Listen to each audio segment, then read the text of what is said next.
luxury, yeah. You next to me. You forget the history, leading to this chemistry. I register. Is it real enough? Is it deep enough for you? Cause I'm dropping on my guards. There's something I don't do. I'm dropping down my guards. There's something I don't do. Hey, love is cool. Seem like every time I come out, I run into you. Usually I would play with my options, but girl, I'm focused on you. Do you know what it feels like? Really wanna feel like we can do this shit in real life. All these basic faces, baby, I'm a drifter. But looking at you now, you're the paradigm shifter. I'm talking about a frequency that most just can't tune in.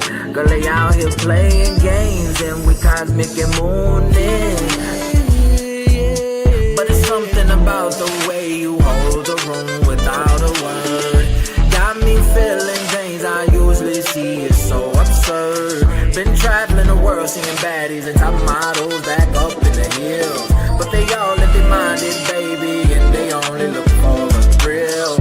You're a different kind of high now, baby, more of an expensive taste. I'd be a fool to let you slip through my fingers in ways. So let's consider maybe later, and then we'll see how it goes. I want all the secrets you've been keeping that nobody knows. Hey, love is cool. Seem like every time I come out, I run into you. Usually I would play with my options, but girl, I'm focused on you. You know what it feels like.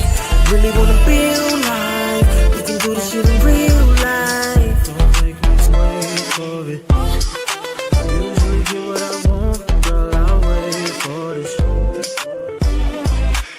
Don't make me wait for it. I usually get what I want, girl, I'll wait for this.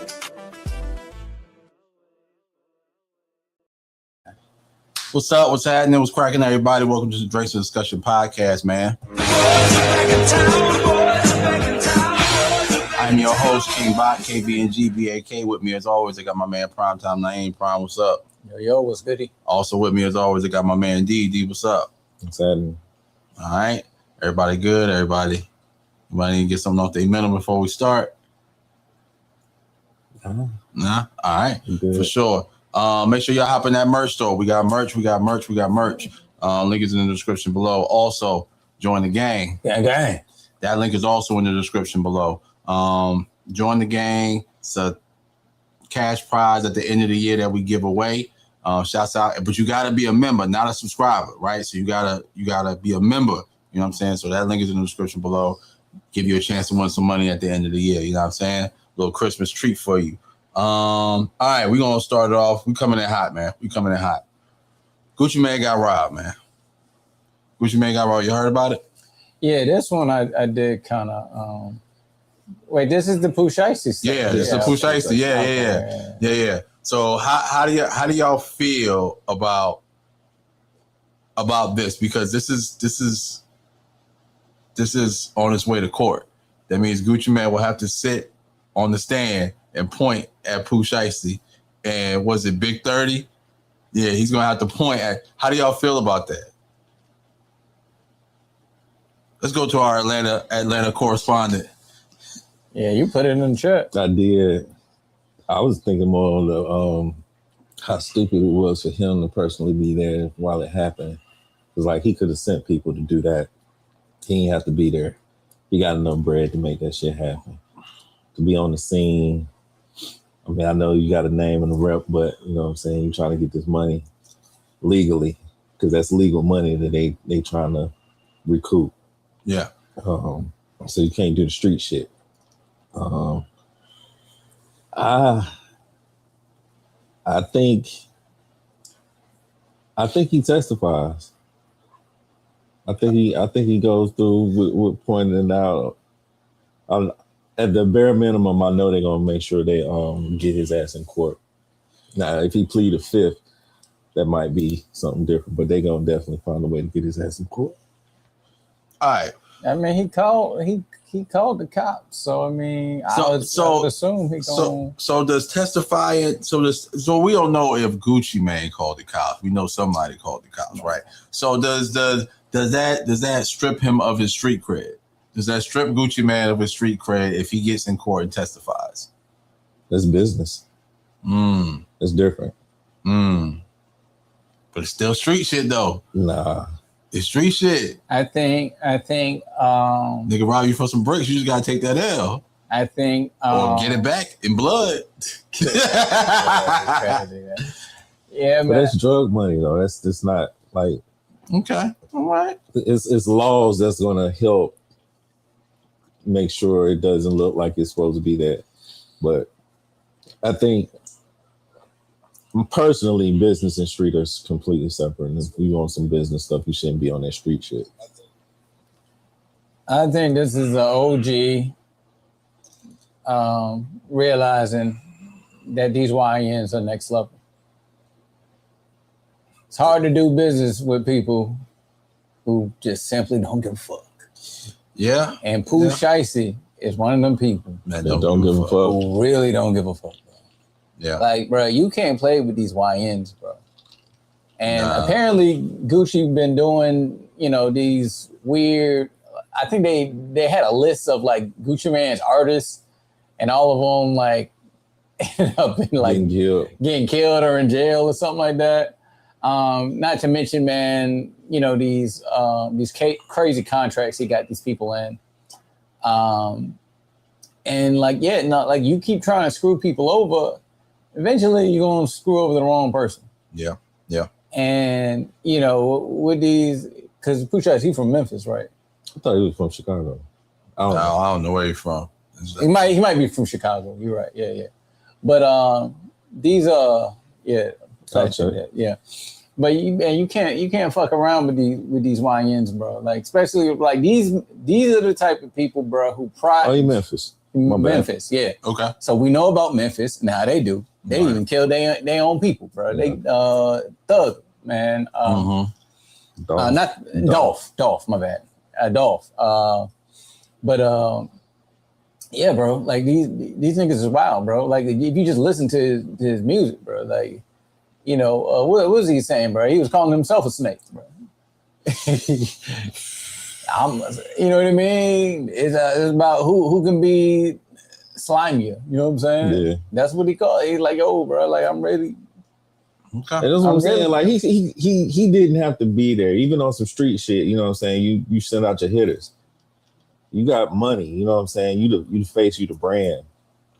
Like I can understand if he was a little nigga putting in work, but that wasn't the case. Yeah, that ain't the case. Like you could have sent somebody else in there to put in that work and kept your shit aside. But that's when keeping it real goes wrong. Man, it was crazy. Like, didn't he just get out? Yeah. Just got out, man, doing this crazy shit, man. I'm gonna be real, man. This reminds me of King Von, man, and hopefully it doesn't end the way it ended with King Von. This reminds me of King Von. This reminds me of Dirk. You know what I'm saying? One ended up dead. One ended up in jail. I think, you know what I'm saying? Like when your whole brand is like on the line. Not only that, but like when it's like your whole thing is like how fucking grimy and how much of a slime can I be? If that's your brand, like I feel like you eventually either gonna end up in jail or dead. Yeah, absolutely. When that's your brand is like your brand is I don't give a fuck, nigga.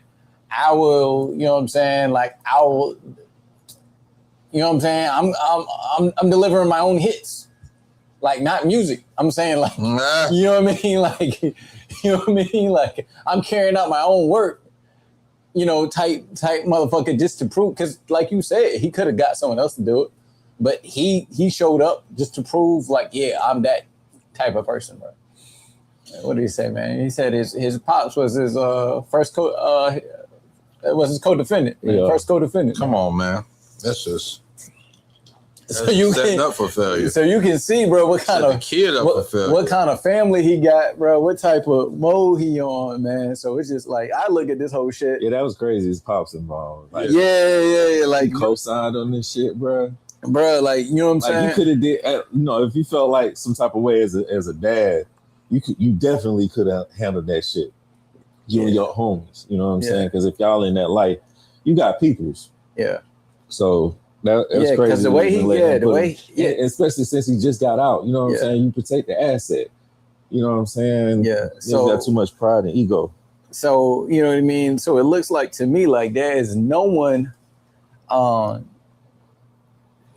there checking this man. If your own pops is like like keep the strap. It's like encouraging this shit, bro. Like I'm pretty sure there's no one in that man's life who's checking him, who's telling him to chill out. None of that. Like, they putting the battery in his back, man. So I mean, do I blame, to your original question, do I blame Gucci Man? Well, will he lose street cred? Yes, I think he will lose street cred. Okay. But like, do I blame him? No. But hold on, Gucci got bodies. Like, he got bodies. All right, so fuck all that. You know what I'm saying? No. Like, once you get on that stand and testify, nigga, it's different. Fuck all that. It's different. Y'all didn't go the route that I thought y'all was going to take, right? I thought y'all were going to take, hey, yo, that nigga older now.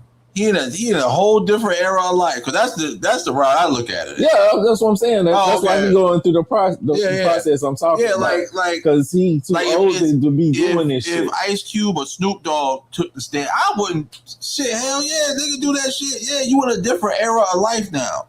Like, you know what I'm saying? Told Gucci probably would have, you know what I'm saying, did that shit himself when he was that age. Yeah, right, so you know what I'm saying, like. Right. But he old now, so we ain't got time for that shit, man. Nah, for sure. Okay. I just wanted to see y'all take on it. So we're gonna keep it in the music, man. So Trick Daddy and the AKA Sorority Incorporated. For those of y'all who don't know, Trick Daddy was performing at the 73rd golly, I don't even know what you call it.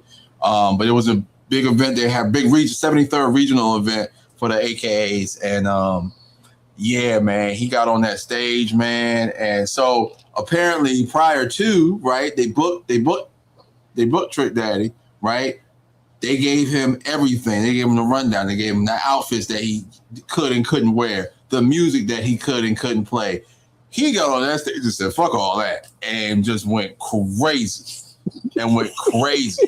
A lot of sexually explicit verbiage. And so for those of y'all who don't know, when, you know, any organization does an event like that, it's more so of a classy event. But, you know, however, you know, you do have the younger crowd that's there, and to get them to come, you do things like have artists out there like Trick Daddy, right? But it's dulled down, right? It was an older crowd though. Right. Well, it was still Trick Daddy. It was a mixture, because you still had millennials out there. You still had people that went to college when I went to college.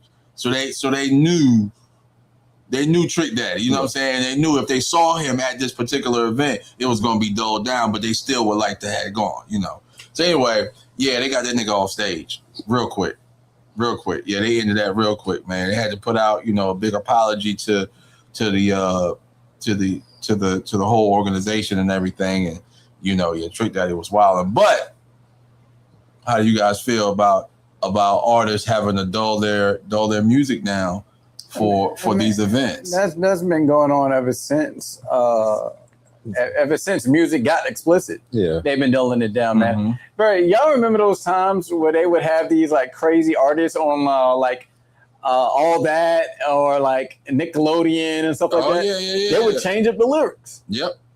I remember, you know, I can remember Mason Puffy. They used to have edited versions. Yeah, bro.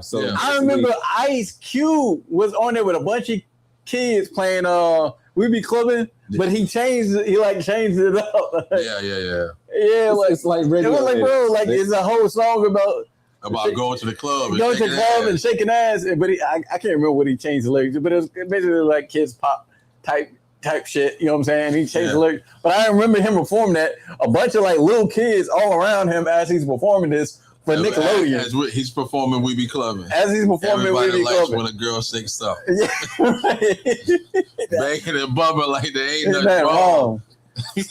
Yeah, I gotta find a clip because I don't know what he changed the lyrics to, but I just remember watching that joint. I just remember watching that joint like, bro, what the fuck? You know what I'm saying? At first, you know what I mean? Like, you think back on it and be like, damn, yo, that shit was crazy. But like, yeah, you have to dumb down your lyrics. And at the end of the day, they fucking paying you. Yeah. So if they say, yo, tone it down, tone that shit down, bro. Like it's not that hard, bro. They've been doing shit for years. Yeah, man. And it's not like the nigga ain't out here, you know, performing in places where, bro, sometimes you gotta dull that shit down. Bro, they could have been kids. They could have been people's grandma, especially like it was definitely people's grandmas. Yeah, sorority type joint, bro. You got a bunch of old heads out there, I'm sure. Yeah, you definitely. If somebody grandma is out there, Trick is already in his 50s, so like 50 plus is that crowd anyway. Yeah. While I agree with everything y'all said, it's fucking Trick Daddy, man. Like, what do you expect? It's fucking Trick Daddy. Seriously, Trick Daddy. I mean, maybe you think he give a fuck? Do you really think he gives one? Okay, maybe it's Trick Daddy. I hear what you're saying, but like maybe you don't know now. Maybe they don't know now, nigga. Maybe they were just looking for artists who they could get. They couldn't really get who they really wanted. They saw Trick, you know what I'm saying? He ain't been in the game for a while. They could probably get an artist for the low, and that's who they was able to get. You know what I'm saying? So I get what you're saying. Greenery, what's going on? But yeah, man.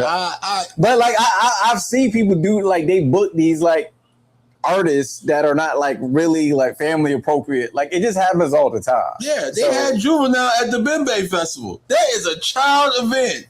That's a family event. Sure, I don't even know if you that's crazy. Yeah. But I don't know if y'all remember this. There was this whole outrage over Ice Spice because she was on the some Nickelodeon movie that I guess she did some music or voiceover or something for. And yeah, man, just one of those things that happens sometimes. But yeah, I mean, it is what it is. So ultimately, I think they should have probably picked wiser on the artists that they It's brought definitely in. their fault. It's definitely. No, I'm not. I'm putting the blame. I'm putting the blame and the onus on both parties, right? So initially, right, they're looking for an artist to book, right? They booked Trick Daddy. All right, cool. You know, probably come with Trick Daddy, right? You probably. I'm gonna be honest with you. I'm gonna be honest with you. If I saw a flyer for that event, I wouldn't expect Trick Daddy. You know, I expect an R&B singer. I'd expect a Tyrese or a Tank or a woman at an AKA sorority. Yeah. No, all the female artists you could have picked. No. I wouldn't. They want to see a nigga up on stage, a nigga that they used to fancy over. You get what I'm saying? Is that what they was going for? and then they picked Trick Daddy. No, that's not what I'm saying. I'm saying I don't think that's what they was going for. I'm telling you what I could see. What I would expect. This is what I would expect if I saw a flyer out and they said they had D'Angelo or somebody or fucking Hold on. Let me ask this question. Was this in Florida? Oh, that's a good question. Fact check that for us. Because if it was in Florida, then I have even more pushback because I mean, like Trick Daddy is a, you know what I mean? Yeah. You know what I'm saying? He's a staple of Florida. You know what I'm saying? So like, in that regards, then it's like, I can see why they, you know what I mean? Like Trick Daddy, that's his home. He doing something for the AKAs. Like, you get what I'm saying? Like, then I can kind of see that. But see, I wasn't even privy to where it was. I didn't even think about location.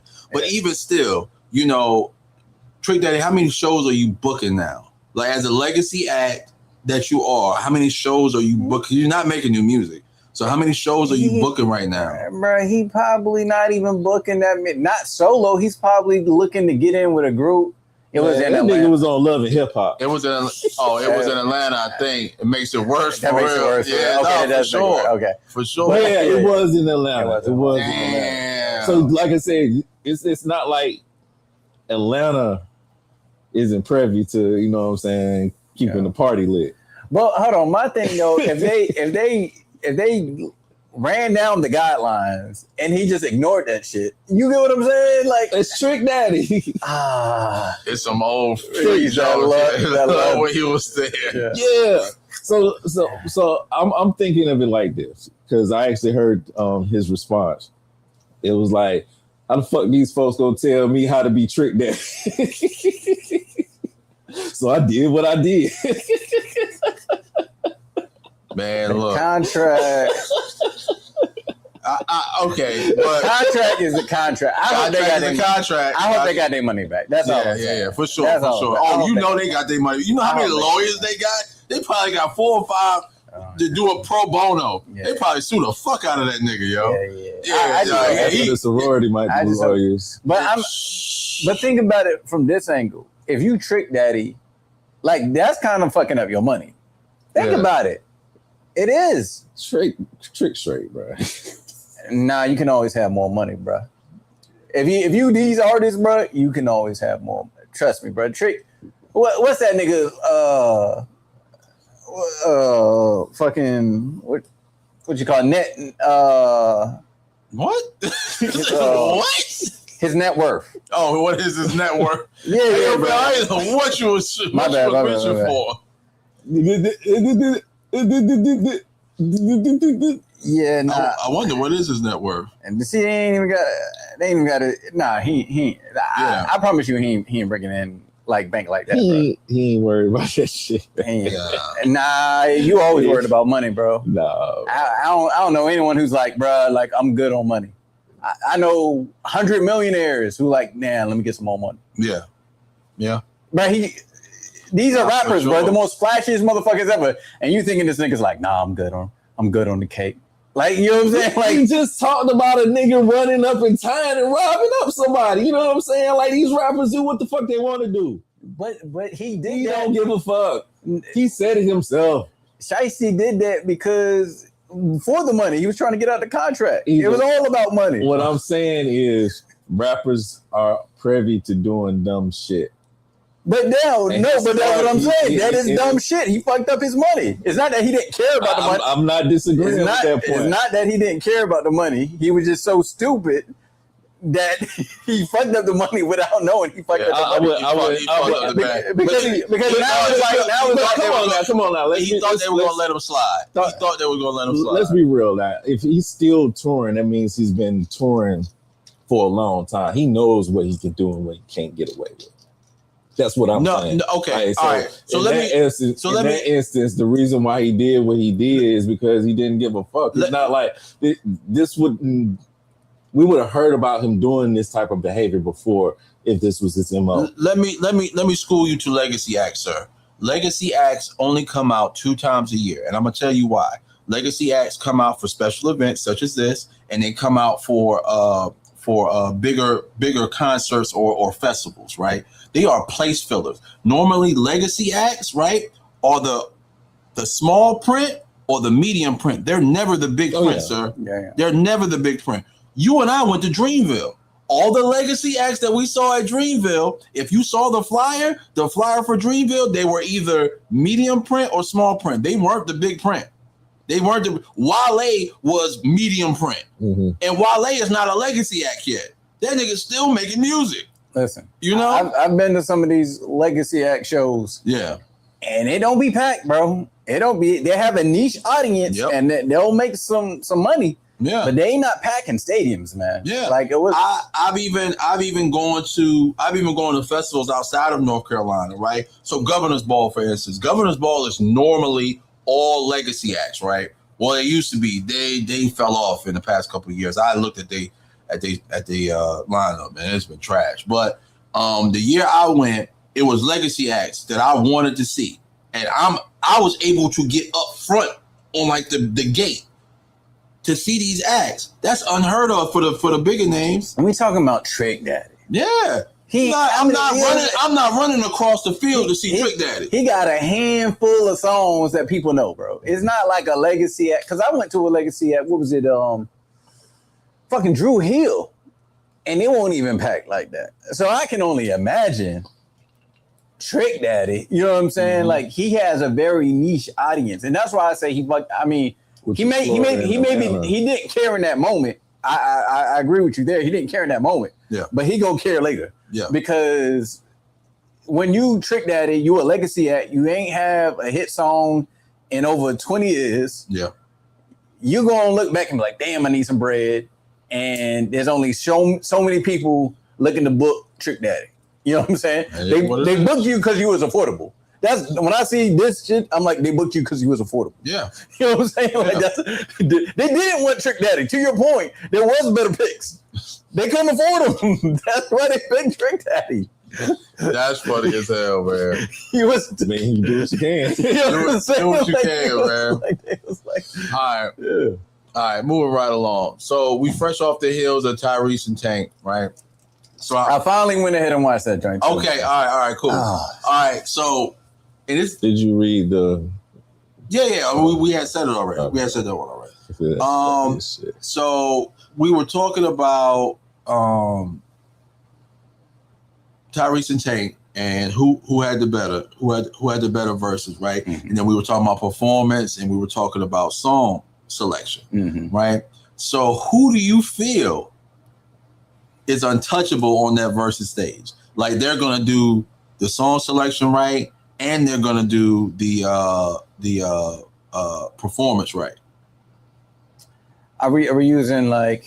Because I know you can use anybody. If you want to say a rapper, you want to say a singer. Like, I mean, number one pick is obviously Chris Brown.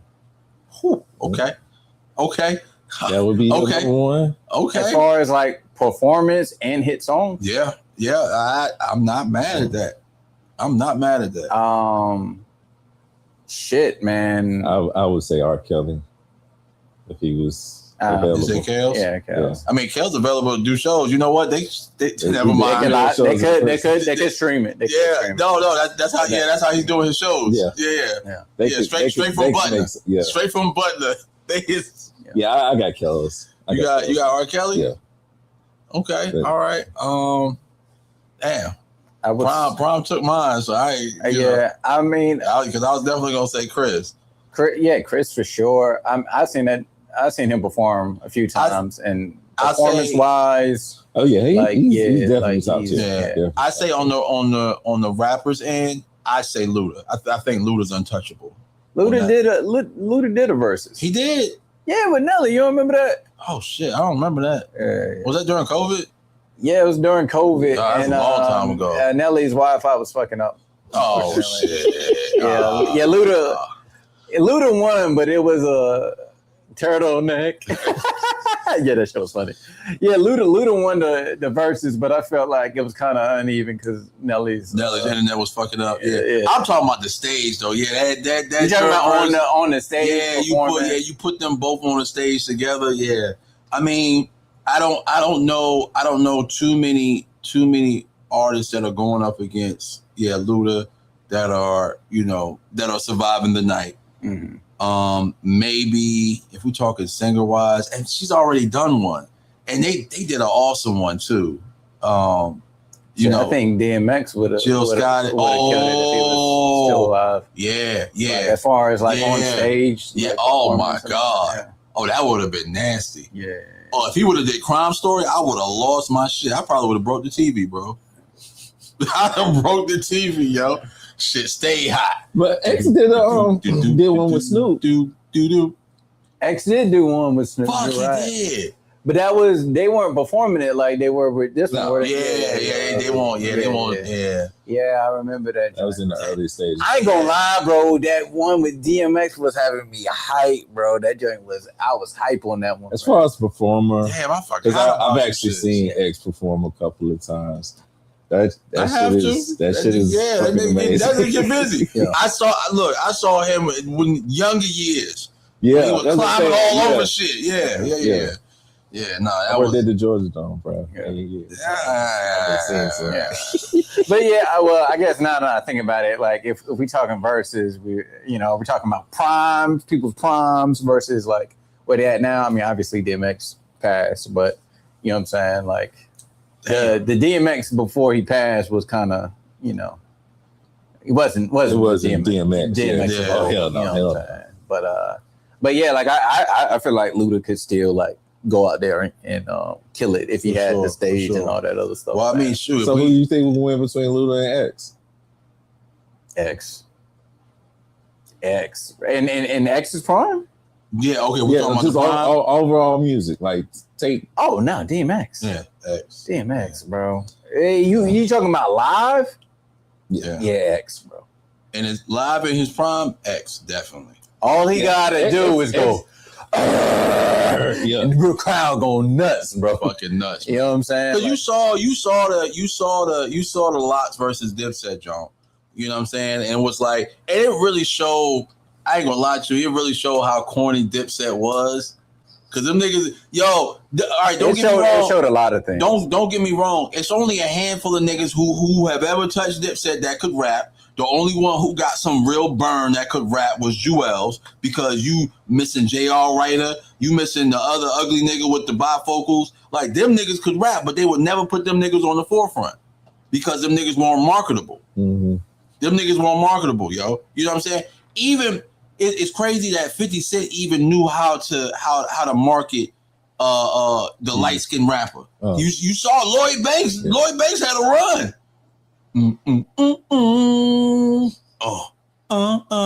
Yeah. Come on, he had an R&B. He had an R&B hit. Come on, man. Yeah, I mean, I think part of that just kind of shows, man, like they weren't really like coached up the way the Lox was, man. I was so disappointed in Dipset, man. I thought they were gonna do way better. The Lox was still performing like they was 25, bro. But not only that, like they still cool. Dipset, like there's friction involved. You can tell. Like it seemed like a bunch of like single artists coming together to try to perform versus like the Lox was like a group. You can tell like the whole time where it's like they rapping. Buddy got his ad libs. You know what I mean? You know, last time you heard some new Dipset shit though. I mean, they a legacy act, bro. Yeah. They consider a legacy act at this time. They came out when B2K was hot, nigga. Like, yeah. But that's what made it worse is because the Lox, their prime was past. Like, you know what I'm saying? The Dipset came after them, and the Lox was still better. They made the way for Dipset. Yeah. They made the way for Dipset. And the Lox was still And the Lox still put out more music than them. They still putting out music. Well, yeah, they still putting out music, but they still a legacy act, though. Yeah. You know what I'm saying? Yeah. The Lox as a whole is a legacy act, though. But yeah, man, I was so disappointed in Dipset, bro. Because that was our high school. I was at the barbershop buying Dipset mixtapes, dog. Yeah, because really, like the Lox, you know what I'm saying? Well, they're you know what I mean? We were kind of young when they was like popping. Yeah. You know what I'm saying? They were kind of fading off. Girlies, you fucking or not. Right, yeah. We was be hugging the block. Bro, but like by the time 06, 07, Dipset was it. You know what I'm saying? We, in high school, about to graduate high school. So that was like it for us, bro. Like that was, Joel's, man. And, niggas walk around rocking bandanas and shit. Bandanas, bro. Niggas had the pants leg, G leg, bro. First of all, you had some fucking Jabot G's that was baggy as shit. You rolled them shits all the way up to your knee and then put the fucking rag around your calf. Oh yeah. Today's a new day. Nah. The sample game. The sample game from Dipset, untouchable. Whoever they producer was, untouchable. That was killing it, man. And Joel's had some good stuff, man. Yeah. The songs he had with Wayne, bro. Remember they had that mixtape? Yeah, bro, that shit was fire, bro. Like, so when this Verzuz came, I was like, oh shit, this is gonna be good. Boy, they got smoked, bro. Yeah, they got smoked. Like, man. I think I'm gonna be honest with you, and I'm just gonna say this like it is, man. Y'all can like it or hate it. I think Jadakiss could have went up against Dipset by himself. He could have. Just by himself. Like, yo, I've always been a Jada fan. Jada could have just did his shit. Jada could have just got up there and just rapped. Yeah, not only the whole time. I'd have been happy. His shit, or he uses like a lot of the songs that he wrote, because all the songs that he wrote for Puff and other artists is, bro, he was a ghostwriter for Puff. I forgot about that. Yeah. I forgot about that, man. Damn, that's a long time ago. Yeah, man. right. Didn't he? Didn't he write? Who was it who wrote "Getting Jiggy with It"? Was that Jadakiss? Or am I tripping? That's someone else. An Outkast versus Wu-Tang. Versus Wu-Tang.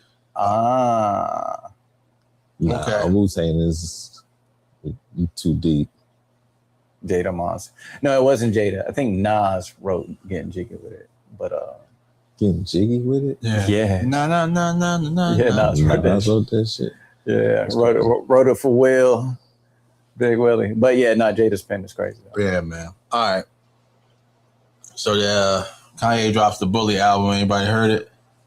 No. Man, I've been wanting to check it out. I keep seeing it on my timeline, but I just haven't got to it yet. All right. I'm a little worried though, Is that because the it's like, reason why you're losing sponsorships and shit?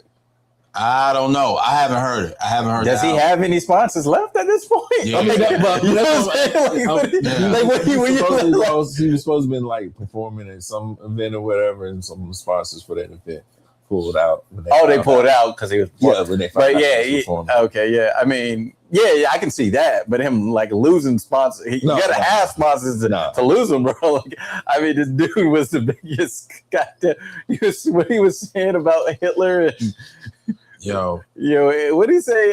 Hitler was a great man type shit. I mean, all the type of shit bro, he was saying. I bro. honestly hope Kanye is well on this album then because he talked about going DEFCON 3 on the Jews. Man, I mean, got his whole school canceled. Yeah. Oh my God, man. Oh my God. Yeah. And we ain't seen Kanye Sundays. You know what I'm saying? Since God knows when. You know. So, man, look, I just hope he's well on this album, man. I'm gonna check it out. I was a little worried because I didn't know what kind of Kanye we was gonna get. I thought a lot of people didn't like Donda. Mm-hmm. I thought Donda was a good album, bro. I did. I didn't like it, but production-wise, I thought it was great. Production-wise, it was Production-wise, I thought it was great. Yeah, I mean, I that's the one thing you can never take away from Kanye, man.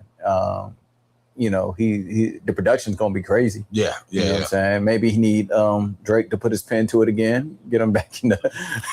I don't think him and Drake are ever gonna talk again. Ever gonna talk again?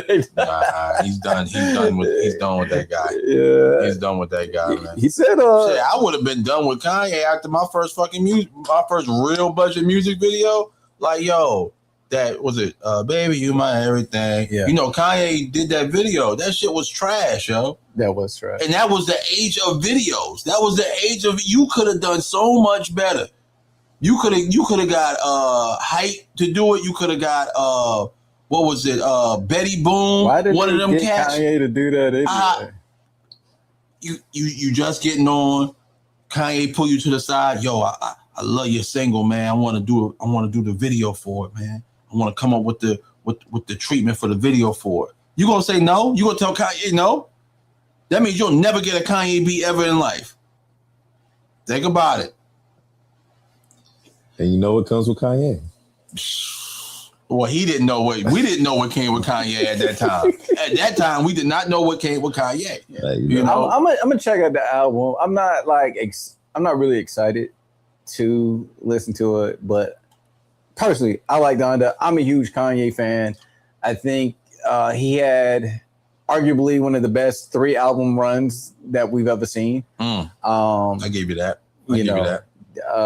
And that's really hard to do. Do 3 albums straight. Yeah. All fire. Yeah. Man, I think he's one of the greatest artists this generation has ever seen. Yeah, from production, features, and lyrics. Yeah. College Dropout. College Dropout, Late Registration, and then graduation on top of that. Yeah. Some people throw My Twisted Dark Fantasy in there too. I would throw that in there. I would throw that in there for 2 reasons. The visuals behind it and the production. Oh, man, 3 reasons. And the features. Yeah, the features, because he made niggas rap. Yeah. He made niggas rap. Like, he took them out of their element and made them rap. Yeah. It's like, God. Yeah, as far as like, because I'm trying to think about it. There's a good amount of artists who have 3 really good albums. I'm trying to think of how many have them back to back like that. Yeah. And Kanye might be the only one who has them back to back like that. You know what I'm saying? You wouldn't say Hov? You don't think Hov had a 3-album run? Which three we talking about? I'm just asking in general. Okay. Yeah, I would. Some would say.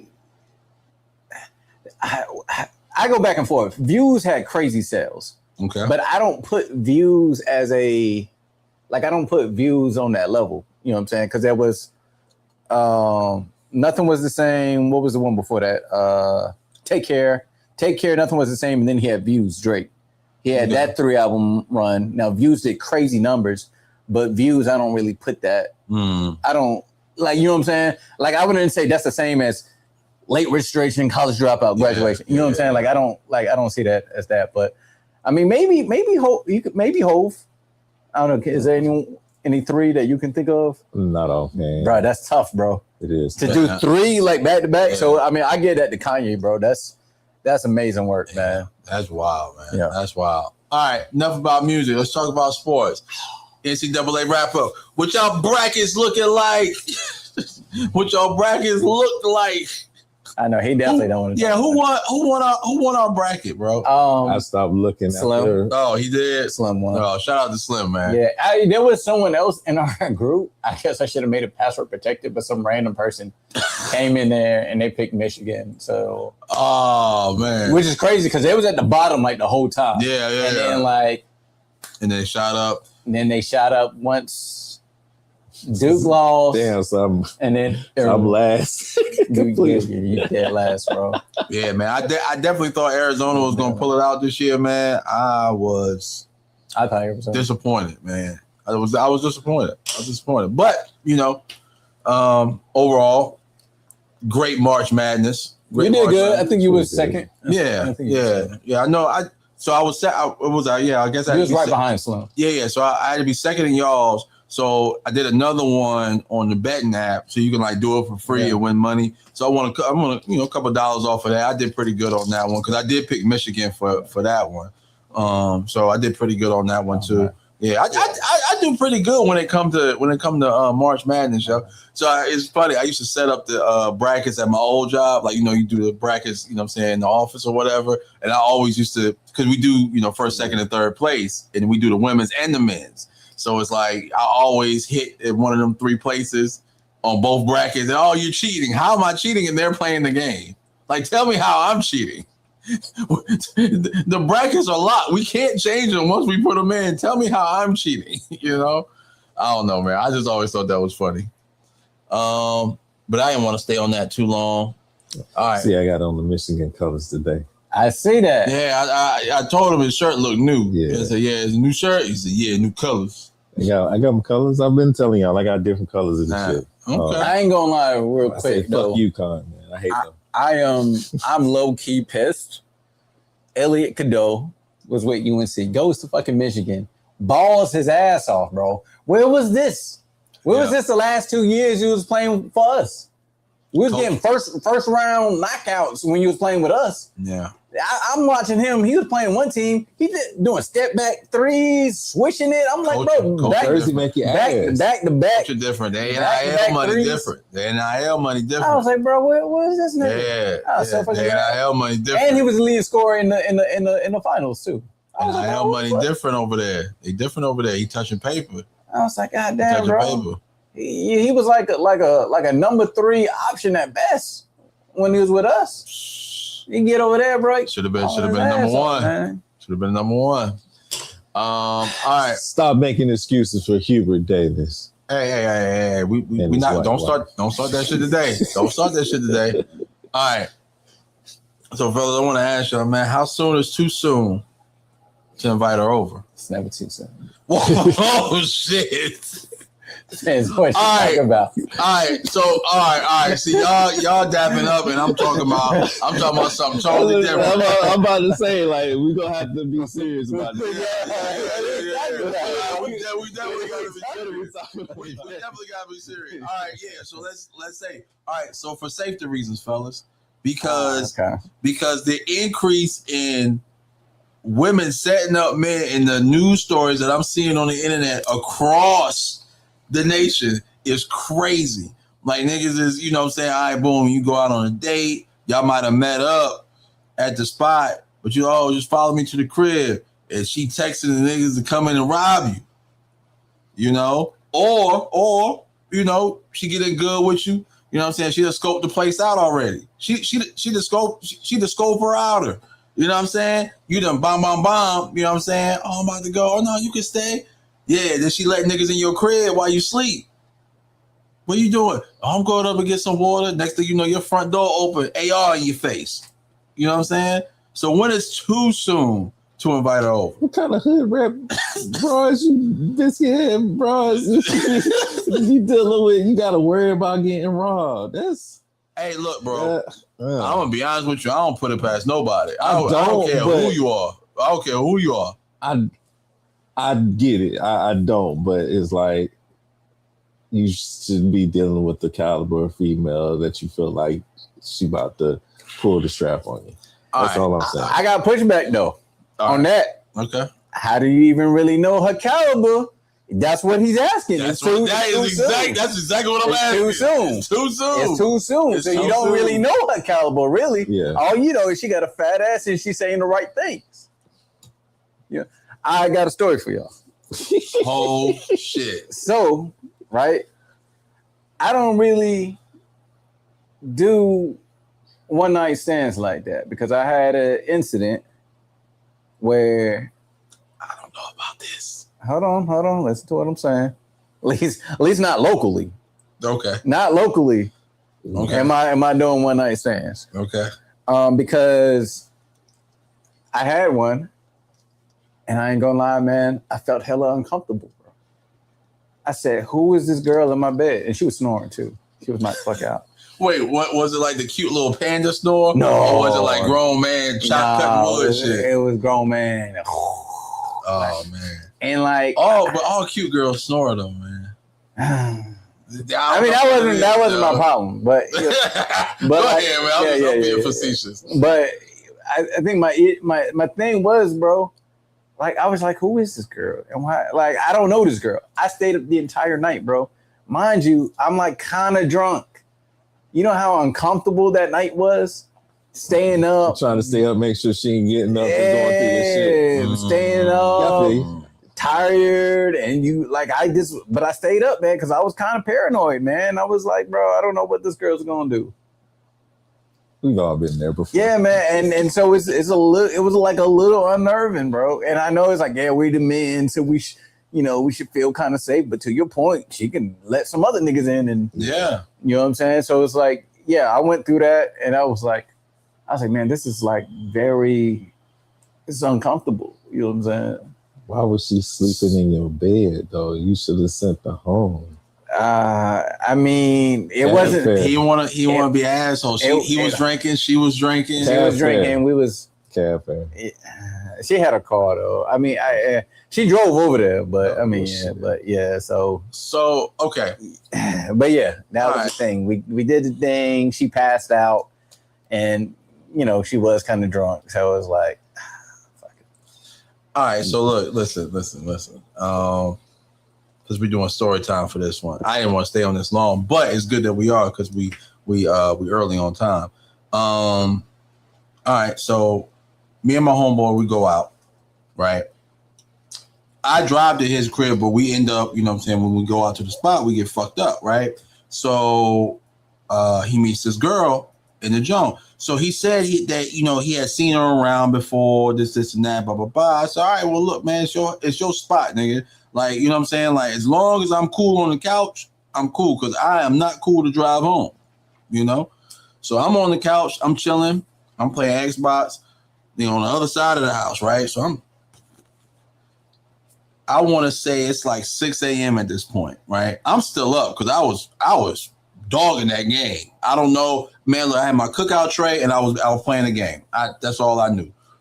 I hear click, click, click, click, click right behind me. So I turned around. I was like, "Oh shit, you straight?" She was like, "Yeah, I'm getting ready to leave." I was like, "All right, cool." Lock the door behind her. Shit, ain't nobody getting this motherfucker, right?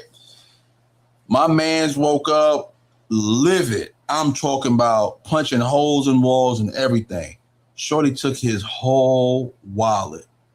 Was making charges on his card. what the fuck is even open at that time in the morning for you to make charges on the card? You get what I'm saying? Like, it just befuddled me. And he was mad at me. He was, oh, you let her out the house. Nigga, I didn't know she had your wallet. Thought she would go home. Nigga, it's early. That's kidnapping. Like, let me search it before you leave. No, fuck no, nigga. This ain't my house, nigga. But I just thought it was, and this is kind of why I brought up the topic, because I did speak to that individual today. So this is kind of why I brought up the topic, because it's like, yo, you really don't know who you inviting over. But we live in a society where culture is so cool with, oh, well, I meet you at a bar, I like you, come to my place and fuck me. You know what I'm saying? And I always felt, let me tell you, I always felt uncomfortable going over a woman's house, first of all, too early on, and then second of all, if she had kids. If I get over there and you got kids and they're up, hey, yo, fam, it is 3 in the fucking morning. Why are you awake? We was in that cookout line for an hour. The club closed at 2. It is 3:30 right now. I'm trying to eat this fucking burger and fuck this shit out your mom's. Why are you up? You get what I'm saying? It's just uncomfortable, bro. It's uncomfortable. But even if you get a chance to like take your time to get to know somebody, they could still be playing you. You know what I'm saying? So like this is true. This is the risk that you take. Anytime you allow people you don't know like that in your space, you run the risk of getting taken advantage of. The examples y'all made, I'm obviously aware of shit like that happening all the time. I just try to make sure I secure what I need to secure if certain things was to go left like that in those situations. I learned at a very young age how women can, you know what I'm saying, put something in your drink, you know what I'm saying, have you at your spot, y'all chilling, the nightcap, get you. Mm-hmm. Cardi B got a whole story about how she used to get down and shit. So, like I said, I'm privy to the examples that y'all made. So I noticed none of us really answered the question. How soon is too soon? You got It's just like, for me, it's just about being aware and being safe. You know what I'm saying? Yeah. Like because there have been situations where I felt like, hold up, I don't think this is right. Because I felt like something was off. Mm-hmm. And the potential of something going left was higher than normal. So I got something to say. Kind of like a red flag of not even, you know what I'm saying, making sure. I got something to say. Let me tell you about this nigga right here, right? We in Vegas. Vegas don't count. No, hell no. Vegas does not count. Hell no. Vegas does not count. I felt like the ugly friend in a girl group, because I was like, where is D? Where is he at? Did he go off with that broad? Where is he at? I am livid. I'm like, I was pissed at him, yo. This nigga gonna call. He not answering his phone. What are you talking about? Which time? When you dipped off in the parking deck. In the parking deck, nigga.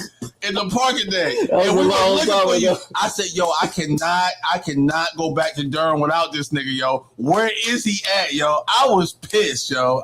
Was it like my first or second time going to Vegas with y'all? That was my first time going with you. Yeah.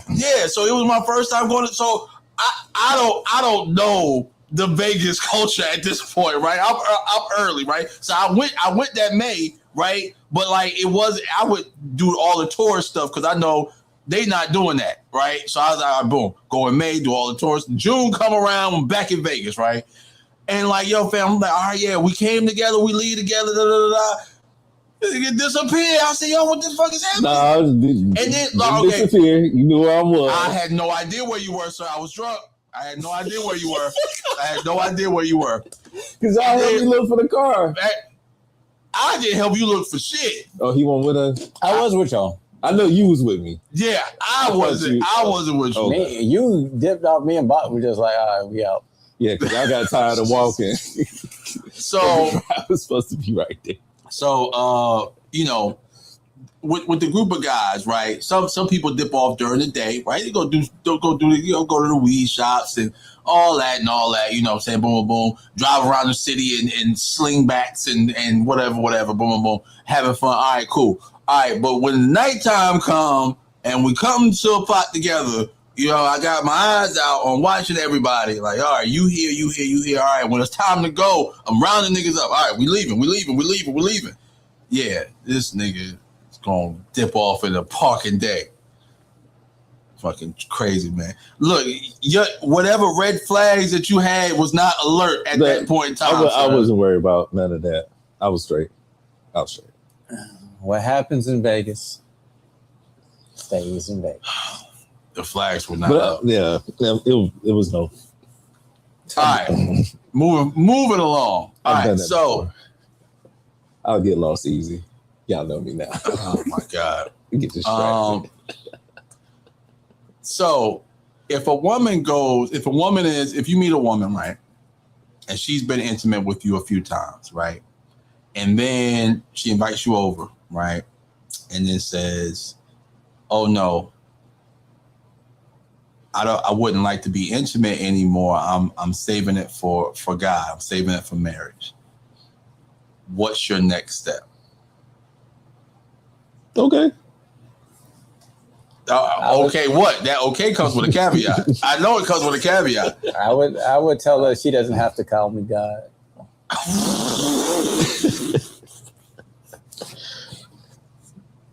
Why are you like this? Why are you like this? Why are you like this? That was hilarious. Which time is crazy. And she said she goes from y'all was being intimate and y'all was fucking. Nah, she's going home. You know, it really depends, bro. Because she went to church Easter Sunday and then you saw her that Thursday. She got 2 weeks to change her mind. How many weeks she got? 2 weeks. Yeah, 2 weeks. That's crazy. You talking about we've been fucking this whole time and then raw just, too. Like saying I'm good until we get married. Well, I mean, yeah, she got 2 weeks. I mean, I got needs. Yeah, no. That shit is crazy. 2 weeks to change your mind is nuts. I'm going to be real. Chances are, if this happens, because this only happens with one type of girl. Okay, all right. Break it down to me. Break it down to me. We know these type of girls, bro. So which word you looking for? You know what I'm saying?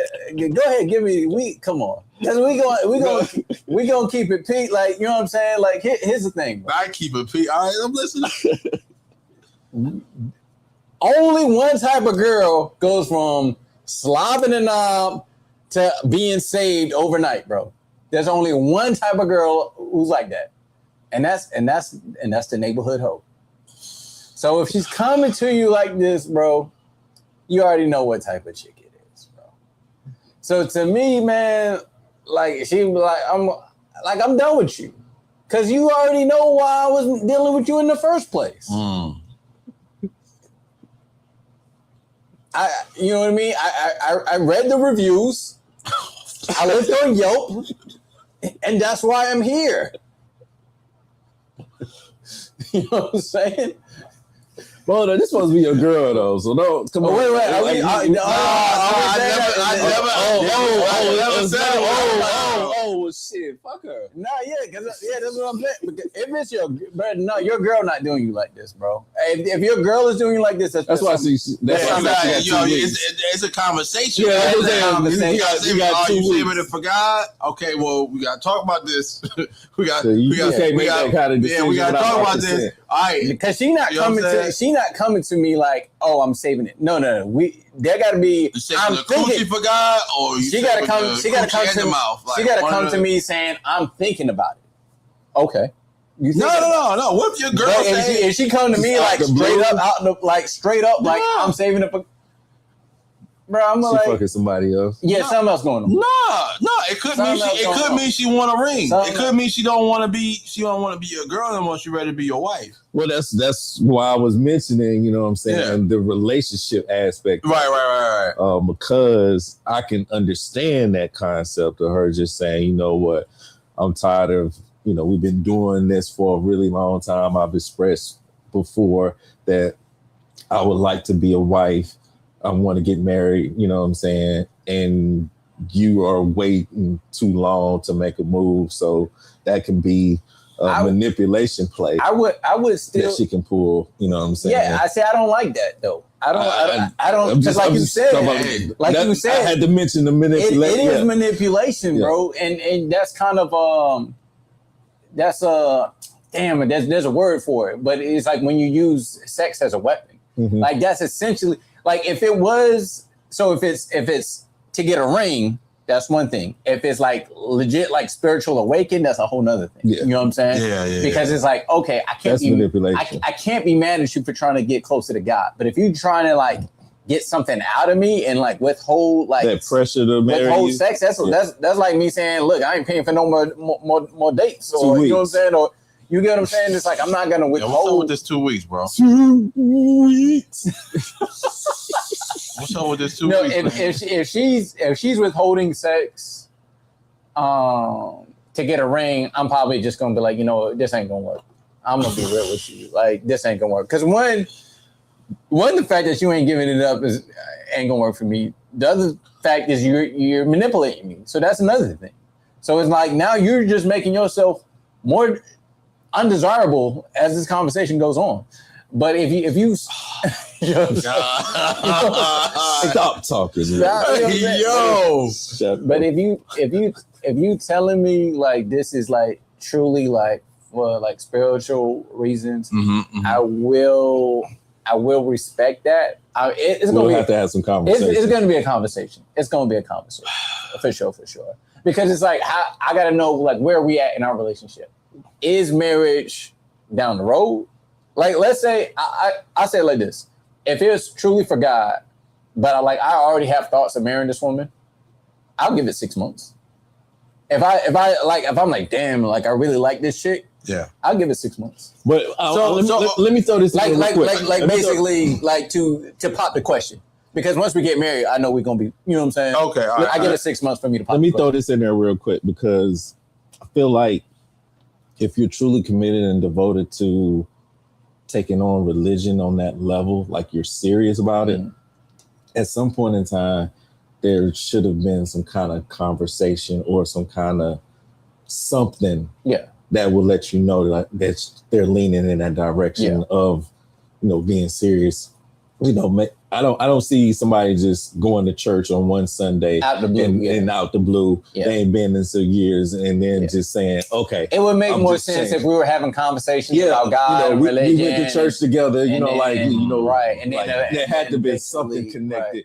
Right. Like I don't see that person being in a serious relationship and them not knowing that was even an option or a possibility. That's all. Oh, that's interesting, man. I like the perspective that was given. The 2 weeks is crazy, but I like the perspective that was given.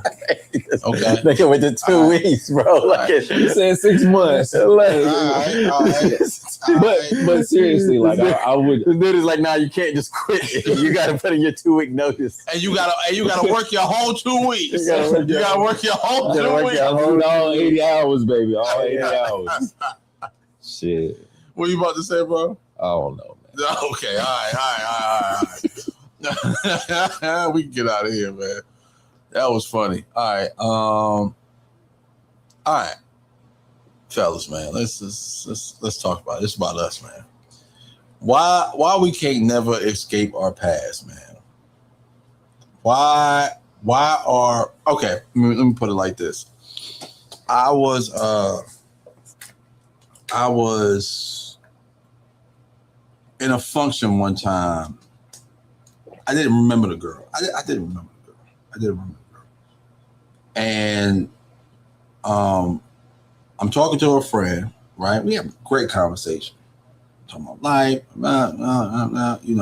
having a great conversation. It was never going to go past the conversation because, for one, I ain't buy her no drink. She ain't buy me no drink. Like, you know what I'm saying? Like, I wasn't interested in her like that. It was just good conversation at the spot. And her friend comes in later on in the evening. I'm at another side of the spot, but I see her friend point at me and do this. So we end up being in the same area again, and she was like, "Oh yeah, I can't converse with you anymore." I was like, "Well, why is that?" She was like, "Oh, my friend said you this, and that, da, da, da." I was like, "I don't even know that broad." She was like, "Oh, she know you from college." I was like, "Fam, I ain't been to college in like, I was in the undergrad in like how long? Like, Long time ago. I am not the same person I was in undergrad. It's over a decade. Yeah, like, yo, fam, like, that's like saying, oh yeah, I knew him from high school. This is how he is. My 20th reunion is, I ain't been in high school in 20 years. Like, fam, if you knew me back then, I am not the same person now. So why is it so hard for people to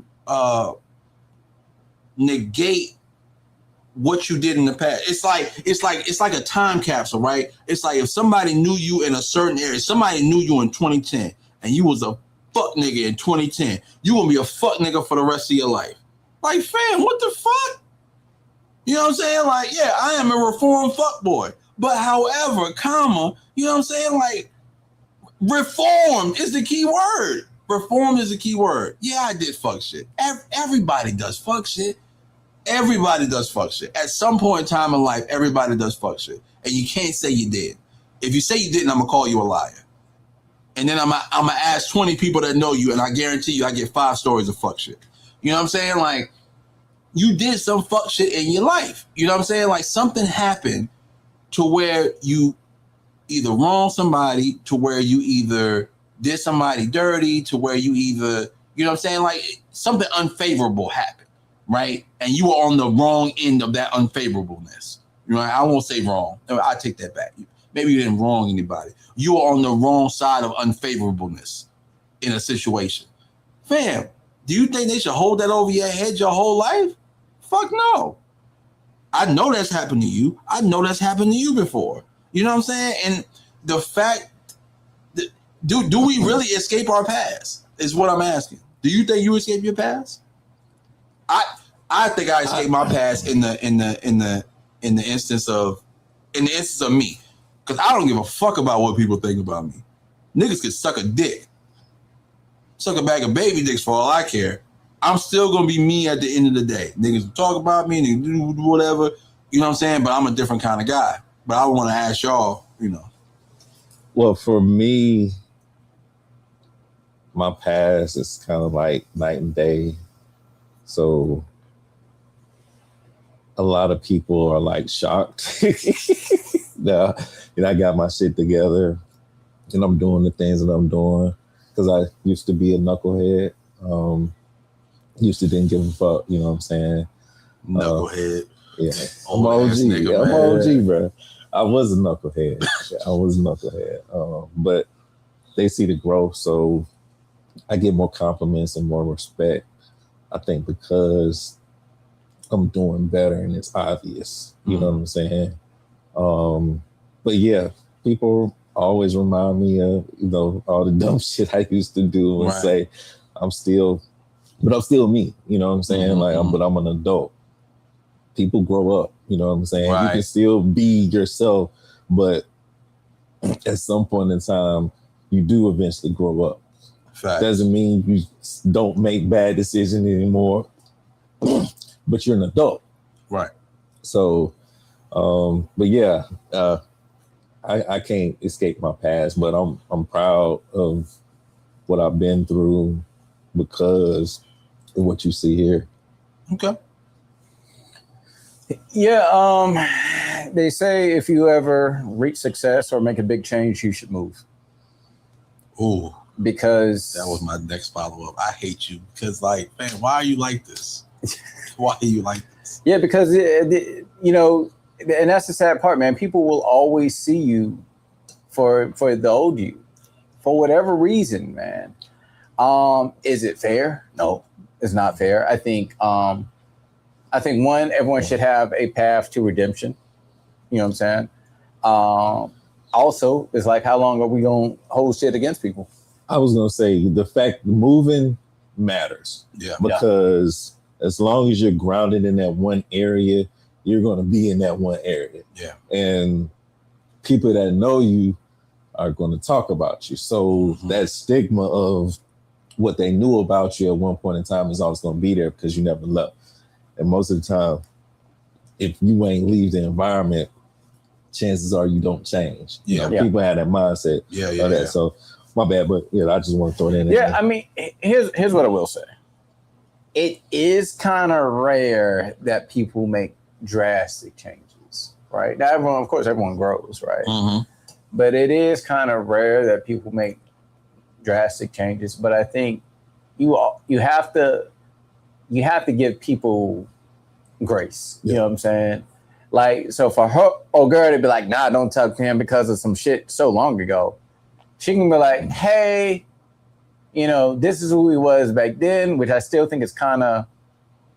But I think, they'll never say that, bro. Yeah, they'll never say that. I think the for the chick to just take some shit like that at face value is a character flaw on her behalf, because if you're talking about something that happened 20 years ago, and it wasn't like you killed the motherfucker or something on that level, like why is that even right? Why are you even mentioning that? And why are you believing it? Unless it's something that, like, I feel like it's something that people should never do. Like, you know what I'm saying? Like you on the sex offenders list. You're a sex offender list, or you know what I'm saying? You was on crack and smoking, sucking joint for money, like shit like that, where it's like, bro, like this is some shit like I would think you would never do, right? Right.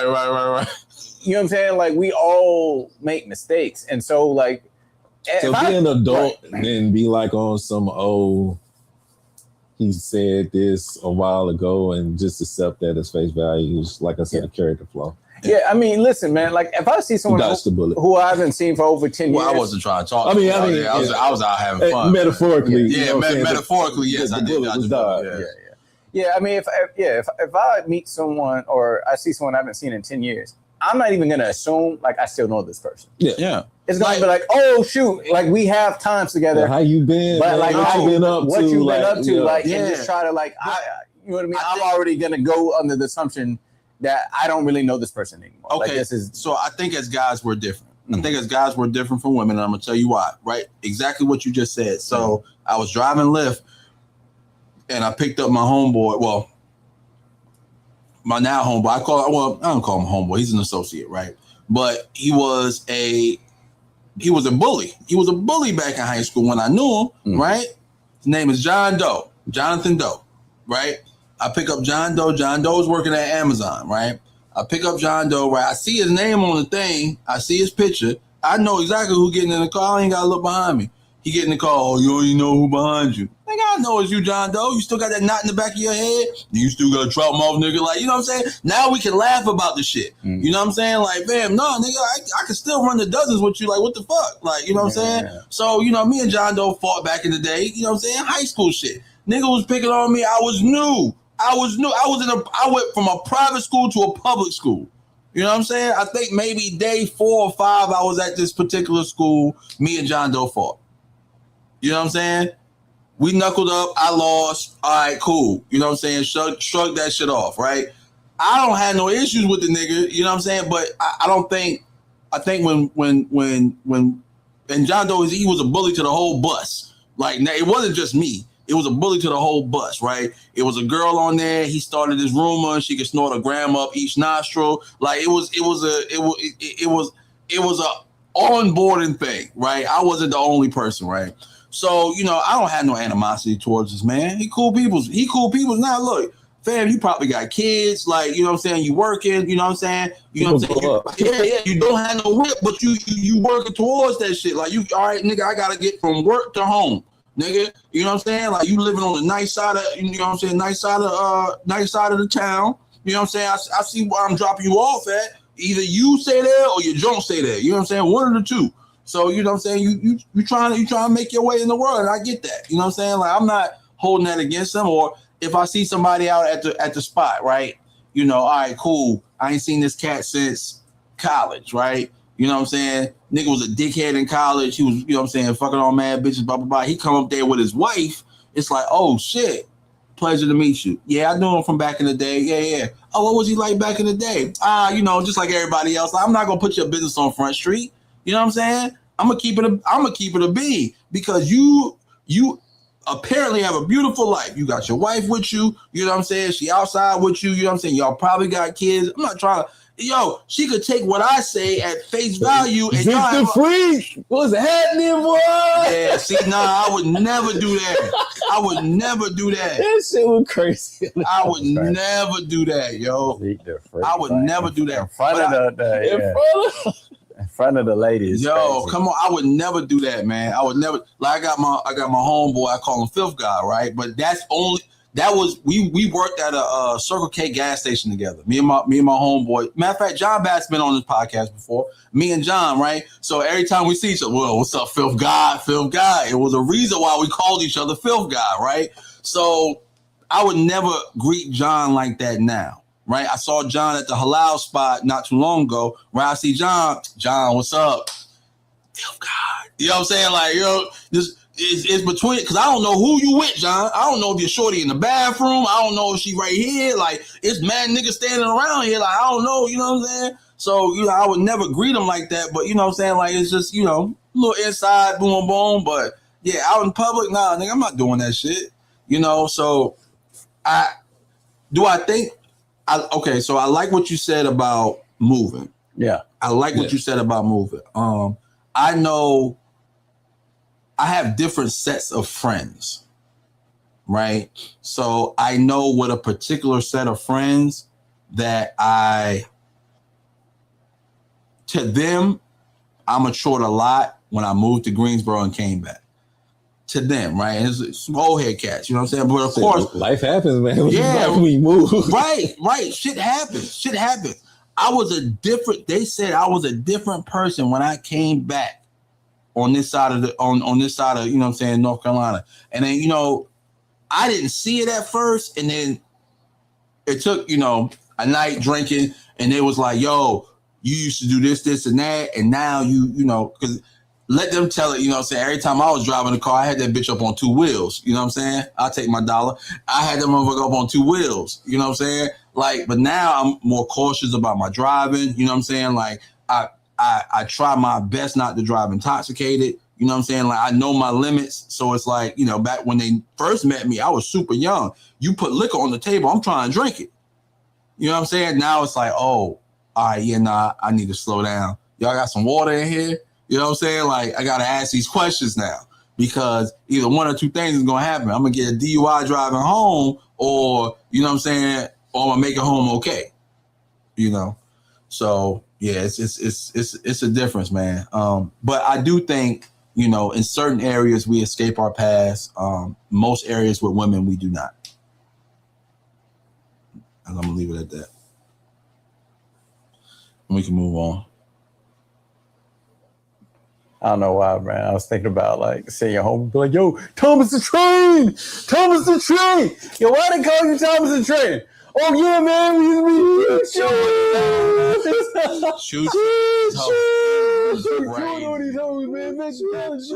You remember, right? You remember? I don't remember. I don't remember anything. You remember back then? You don't remember?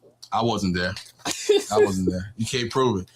It wasn't no social media back then. You can't prove it. Facebook, you needed to be invited. You can't prove it. You don't remember hanging the girl from the chandelier? Oh my God. No. Pushing the dorm room beds together? Nah, I don't remember that, cuz. Yo, fam, first of all, before we get to this next topic, y'all shorties that used to be in the doubles and y'all used to push y'all beds together, y'all some freaky ass broads, yo. I just want to let y'all know that. Y'all some freaky ass broads, yo.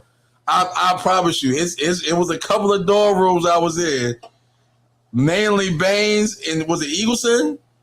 Yeah, Eagleson, Baines and Eagleson. Them shorties used to push them beds together and push them right up against that AC unit. Yeah. Proud try to act like he'll know what you talking about. He was asking me, like, I was like, why you got, bro, I wasn't on campus like you was on campus. Get the fuck out.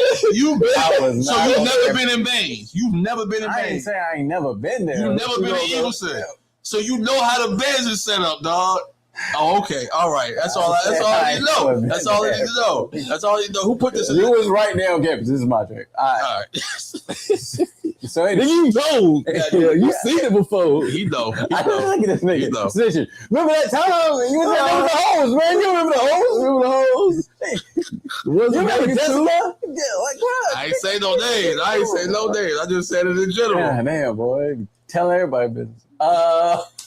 Said it in general. Sophomore year. Sophomore year. God damn. Remember your baby mom was looking for you. God damn. Never. Look, I always give them plausible deniability. Oh, this is before I met you. Whatever he said is before I met you. I didn't give no dates, no times, no nothing. All right. So I'm putting this topic, stand on your boundaries. And I'm going to go in a little different direction than probably what y'all thinking. Oh, hell. My thing is, have you ever had to tell a shorty that she needs to stand on her boundaries? Hold on. When it comes to leaving me the fuck alone. Hold on. Here we go. He's hitting on it. So he going next. For instance, bro, you can tell a woman, hey, listen, you know, I'm not really interested in being tied down. You know, I can't promise you exclusivity. You know, like, you know, I want to just date around, right? Her boundary is she doesn't deal with guys who bounce around. That's her boundary. Then she comes around and throws you the ass. Knowing you got situations. Knowing you out there. You know what I'm saying? Now she mad at you for something you had already told her what you was on. So this is what I'm saying, right? Ladies. Hey, bro, you know it's some accountability. Hold on. We gonna get there. We gonna get there. Okay. We gonna get there because I knew that was coming. Okay. But ladies, stand on your boundaries. If you don't want to mess with a dude who's out here in the streets, then don't mess with a dude who's out here in the streets. Now listen, we talked about accountability. Now you're right. There is some things that I could have done. Said no. But if you're going to just keep throwing it at me, I mean, I can turn down some good vagina. But you can just keep on. What you think I'm going to do? What you think I'm going to do? The flesh is weak. The flesh is weak.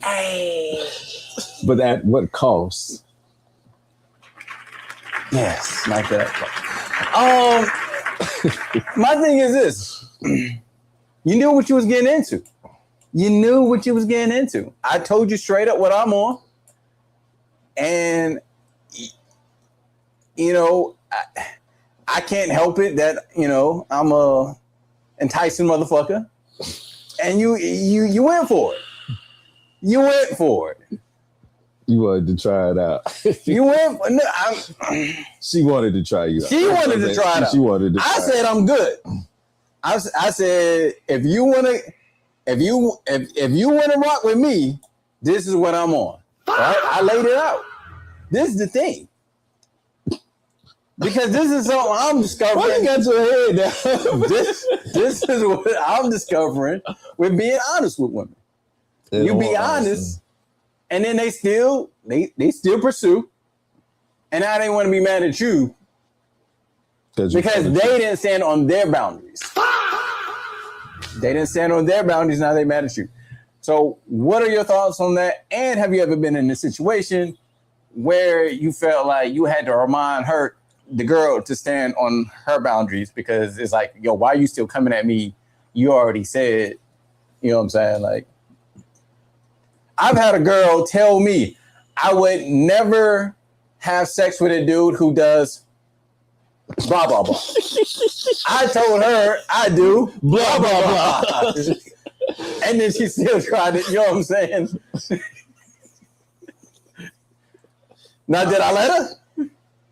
You know, it's another conversation.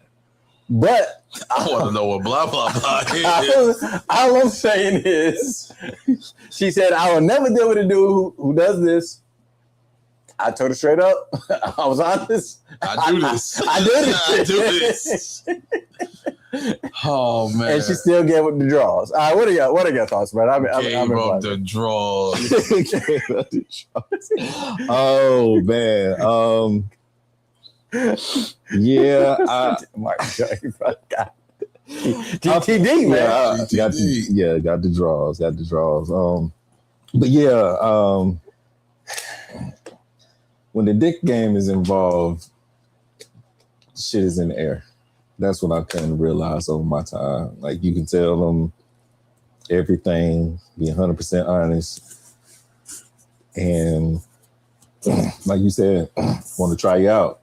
They want to see what the hype is. You know what I'm saying? They want to see what the hype is. They tired of these, you know, other people, you know, not measuring up. Mm-hmm. And they wanted a sample, you know what I'm saying? And they figure, like, if I put it on this nigga, you know what I'm saying, I can that's the thing. I can, you know what I'm saying, get him. That's the thing I don't like. Don't think you can fuck me into submission, bro. Like, you're not gonna like fuck me into like an exclusive relationship. This happened before. Don't act like that. I'm glad you said it. I did. I'm glad you said it. I did. Because it ain't a man alive. It ain't a man alive that can sit up here and say they ain't been fucked into a relationship. Hey, look, I'm glad you said it. I did. That's how all lies will be exposed. That's for me. Because now that I think about it, that's what I said. Now that I think about it, word. Now that I think about it, I'm over here like this. But see, that's the thing. I think women, they talk about men with egos. And women have egos too. The thing is, once you get into a situation where you get manipulated by the pussy in the relationship, that's when you have to be more, you know, use more discernment. Yeah. To not put yourself in that situation again. But here's the thing. They think that they can persuade you with the pussy. And when they don't, I think really that's why they're really mad. Yeah. Heard that. Not that they betrayed their boundaries, but the fact that they couldn't manipulate. They couldn't manipulate. They failed. They failed at the task. They failed at the task. Because they was able to get that other simp nigga, you know what I'm saying, to do it, and you know, that's all it is, ego. Yeah. I think that portion is somewhat of the truth. It could be many other factors because, you know, multiple things can be true at once. But I think that version is some point of the truth. We got a comment. Oh, shit. No, Kanye says, because men don't just say they're for the street, so be honest, you'll hint at it. Nope. I disagree with you. I have told a woman, I said, yo, I don't want anything serious. I just want fuck.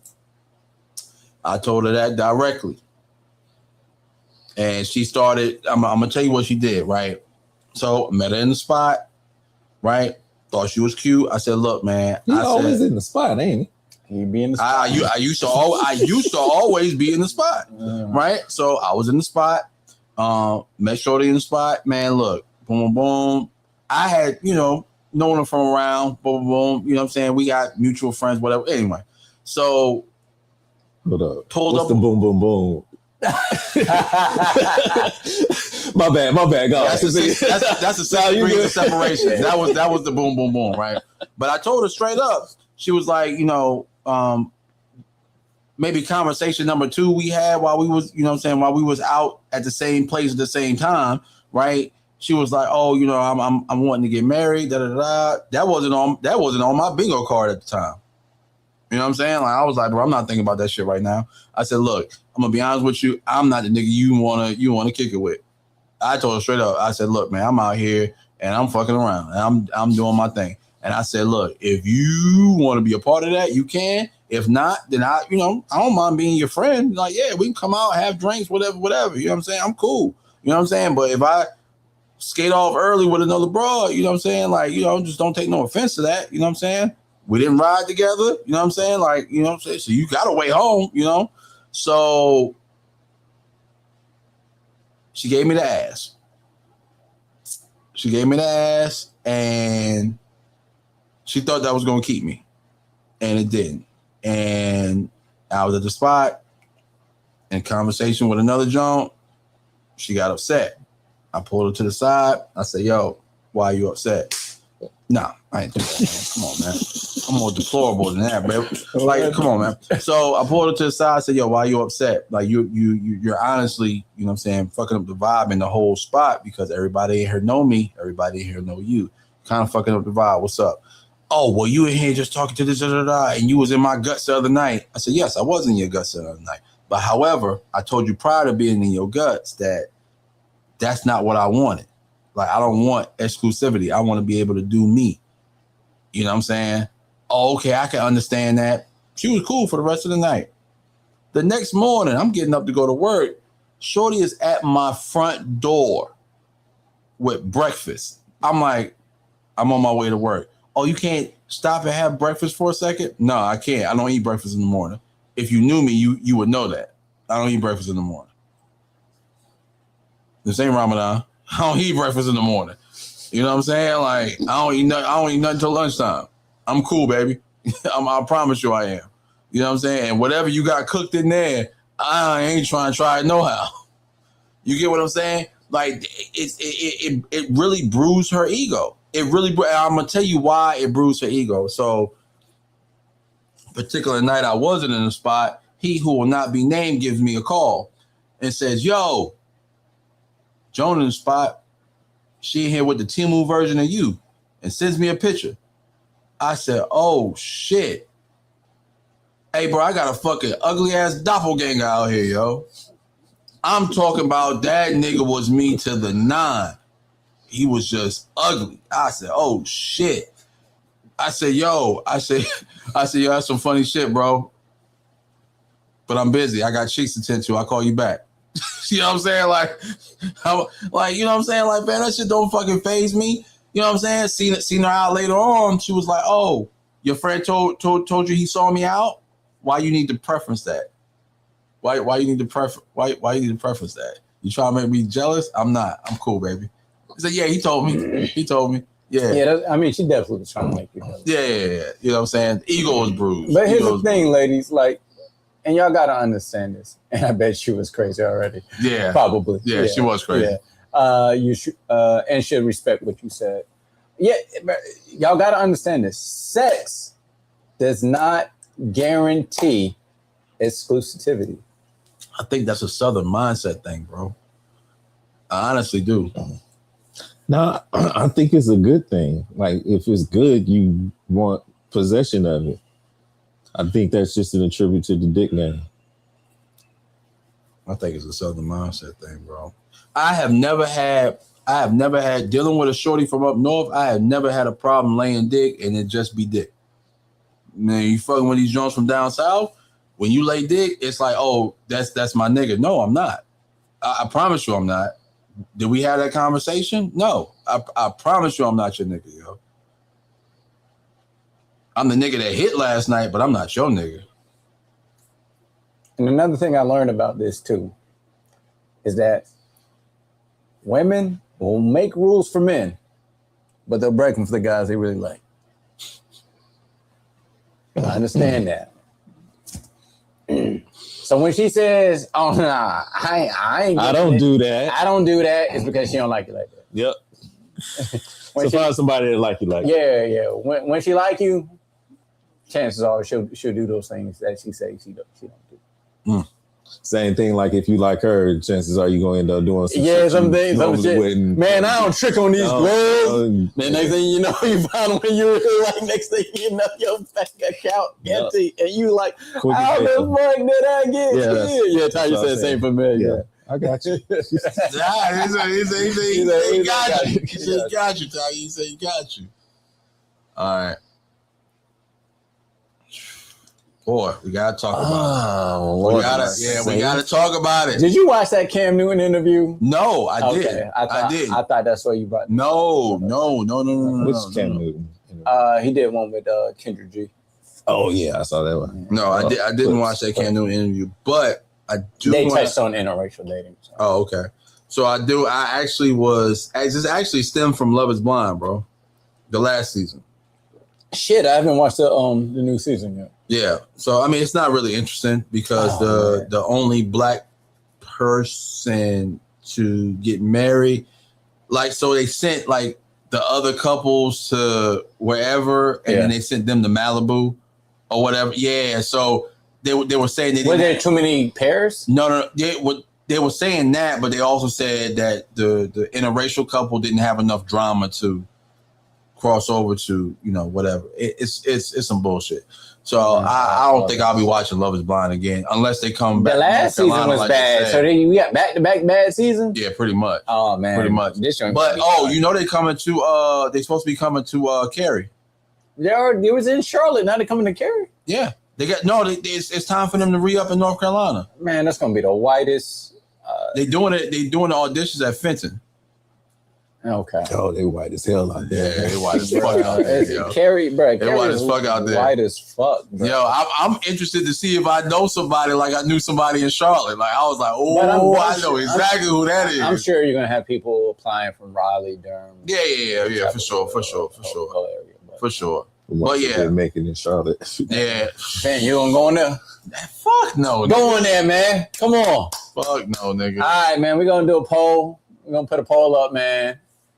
And I learned to the Southern mindset as well. It's a thing. Yeah, it is a thing. It is a thing.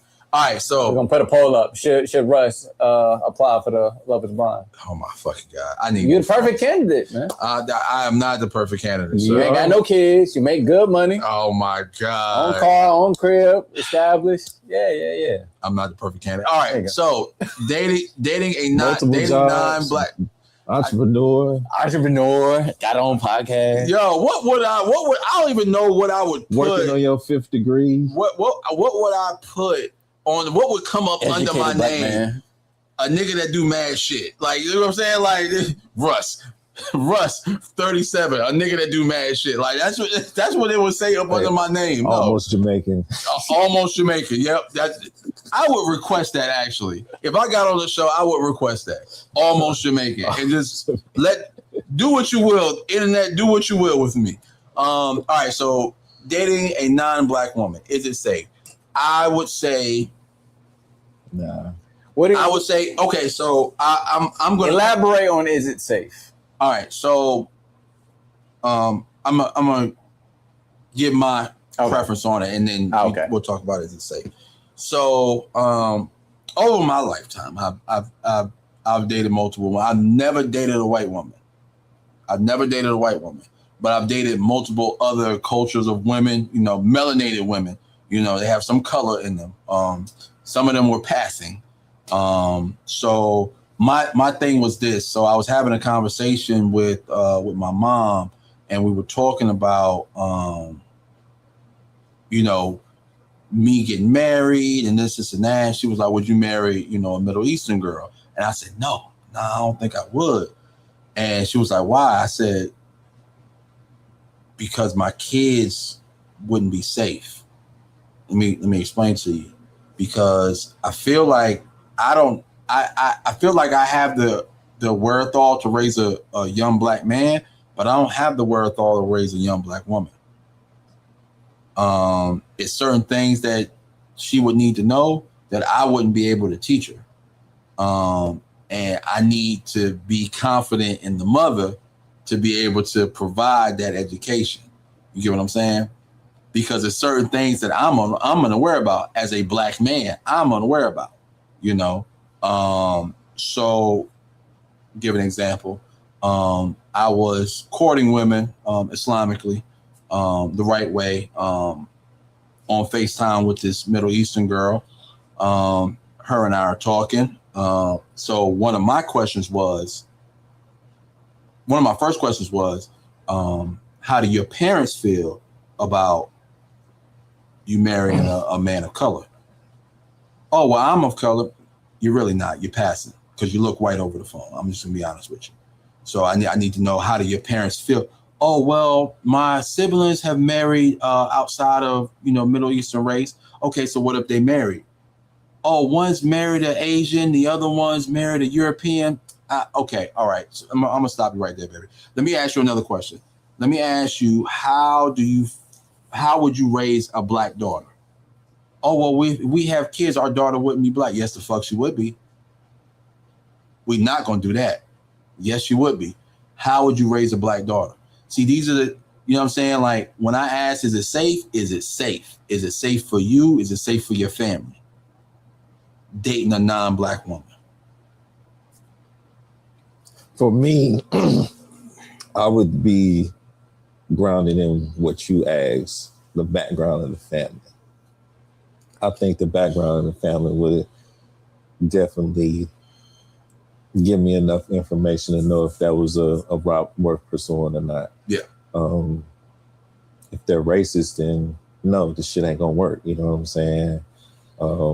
Or, your cousins and, Billy Bob and them be coming through and they don't like your kind. Hang that nigger. Yeah. So if that's part of, their heritage, then yeah, it's not gonna work. I don't care if you like black people or not. We can never pursue that, without putting a future child in, potential harm. Yeah. There's a lot of racist folk out here outside of the family that can always manipulate or jeopardize your situation.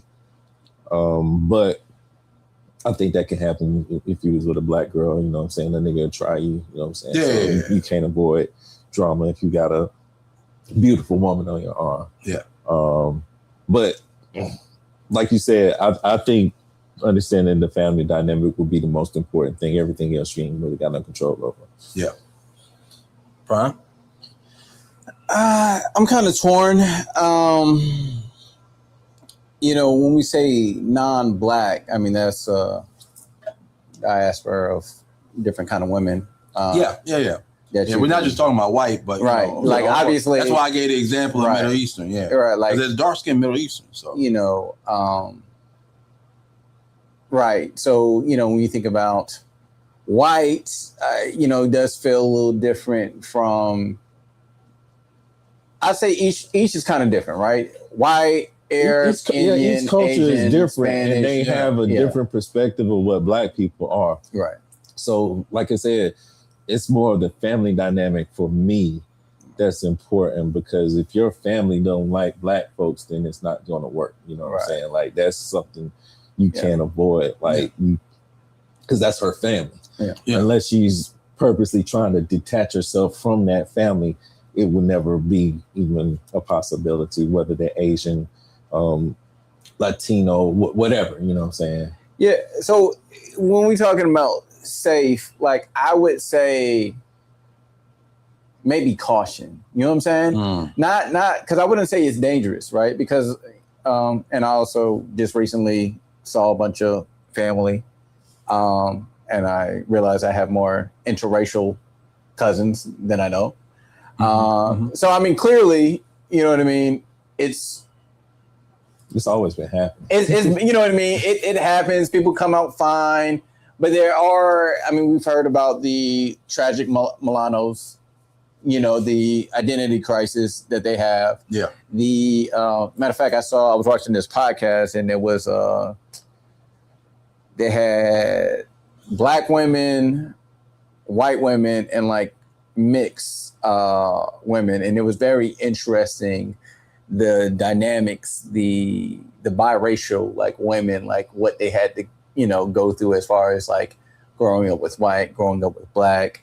And in some cases, I would say that, you know, like dating people like from India could be worse than dating white people in America. I think Indians are fucking racist. I think Indians are worse than white Americans. I mean, obviously, I'm not talking historically, but I'm saying currently. Yeah, I would be more cautious. They kind of got a reason to be mad. Though. Yeah. I would be more cautious of the kind, not the Ulu kind. Which is crazy because you have you have light skinned Indians and you have brown skinned Indians, but like the way they are, the colorism there in India is so crazy, it's so blatant. Yeah. So it's like for me, like I would be more cautious of like, okay, dating like an Indian woman. I ain't gonna lie, man, there's some beautiful Indian women out there. Yeah. They all smell like curry though. Oh curry. my God. Old fucking curry. And they better be wearing deodorant. But you know what I'm saying? Like it's like stuff like that, man. I mean, you know, I know like Blasians make some beautiful babies, boy. They make some beautiful babies. But you gotta think about like the Asian culture and how you know, especially like a place like Japan, they're not very multicultural. Yeah. So it's not necessarily really segregated and torn off. You'll get kicked out for having a baby out of wedlock still. Right. So no, you won't. They paying black people to go over there and make now they have a baby crisis. So it's a little different. But like, you know, certain countries in Asia, it's not so much like they're racist, but they're just ignorant because they just haven't been exposed to that kind of life. You know, here in America, you know, we've been through a lot and we've made waves and we've made progress. You know, that's why, you know, people talk about like how bad it is in America. Man, it is really fucking bad in other places. It's like they're like 100 years back. You know we're complaining about like being $4. As far as but just I'm just talking about like race relations. You know what I'm saying? No, but like because of everything we've been through with segregation, Jim Crow, Malcolm X, MLK, all the things, George Floyd. Like because we've been through this, we've been able to like push forward. And a lot of other countries, they haven't gone through all that. Mm-hmm. You know what I mean? So they haven't had those tough conversations, and you know they're not as integrated with other races. But to wrap it up, man, basically, you know, it's just caution. Like whenever you're dating outside of your race, it's just caution. Because it's also a change in culture too. Changing culture, yeah. And your child is going to eventually have both cultures, and you just have to be able to find that fine line to make sure that they are aware of both sides of the culture that they are in. Like for instance, for lack of a better example, right? If it was like a Gary Owens type example where like they grew up around black people like their whole lives, you know what I mean, and you know they understand, you know what I mean, they're like, part of the culture. They're part of the culture. Whatever race that person is, I'd be like, okay, well, you grew up around us. You know our lifestyle. You know what I'm saying? Like, you're welcome to the cookouts. You know what I'm saying? Yeah. And it's, you know. Like when I did Pop Warner, like the quarterback was a white boy, but he lived in the hood. He was around us. You know what I'm saying? Like, we trusted him. Right. You know what I'm saying? Well, look, bro, we know you can throw the ball, man. Yeah. You know what I'm saying? Like someone we can trust you with the aux cord. Yeah. You know what I'm saying? Like, yo, he ended up getting a black wife. Like, we always knew he was one of us. Right. He's a little Italian white boy. We always knew he was one of. His mama used to invite us over and cook for us. Like, you know what I'm saying? Fam, we always knew you was one of us, bro. You know what I'm saying? Like, that shit right there is a little different from, you know, all right, perfect example, right? First joint I fucked was a white joint, but she was around niggas all the time. Her brother was around. I'd be happy with that, man. Look. I beg your pardon. I beg your finest pardon. Yeah, no. My first joint was a white joint, but however, she used to hang out with the shorties that I used to try to get at. You get what I'm saying? So her brother used to hang out around us. So it wasn't a thing. Like, color wasn't a thing in my mind. It was pussy. It was lined up for me. I took it. You know what I'm saying? So it is what it is, man. Worst experience of my life. I never went back. This man said, regardless of the color of your skin, the pussy was pink. It is what it is, baby. It is what it is. Go ahead and pass it to me.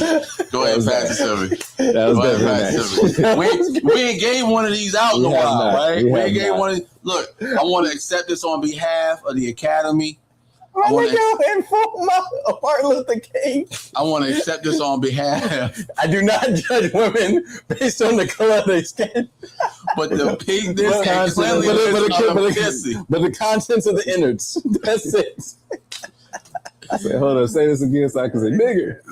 Hell no. Hell no. Bigger. Oh man, no, but that was crazy, because I wanted to present that topic because even way. though we were joking, but I wanted to present that topic because that's actually interesting because we don't talk as black men, we don't talk about it enough. I see a lot of times where interracial couples, regardless of what the race is, what the other race is, you know, it's shunned upon. It's like, oh, why you ain't find a black woman? Why you ain't find a black man? Fam, sometimes they find safety in that and they don't find safety in us. You get what I'm saying? Like I know cats who have been scorned by black women, right? So they will never date black women again. I get it, King. I understand, right? But however, you know what I'm saying? Well, will I shun you from black women altogether? Fuck no. Fuck no. But still, I understand, hey fams, it didn't work out over here for you. It might not have been the thing for you. You talk weird. You walk weird. You dress weird. I get it. But that lady over there like you. She love you. She holds you down. She holds your kids down. Her family love you. And your fam, rock with it. Rock with it. Rock with it. That's all I got. I'm going to leave it at that. Yeah, I feel you. Like I said, love is love, man. But to the topic of it being safe, like I said, it just boils back down to a family and upbringing. Yeah.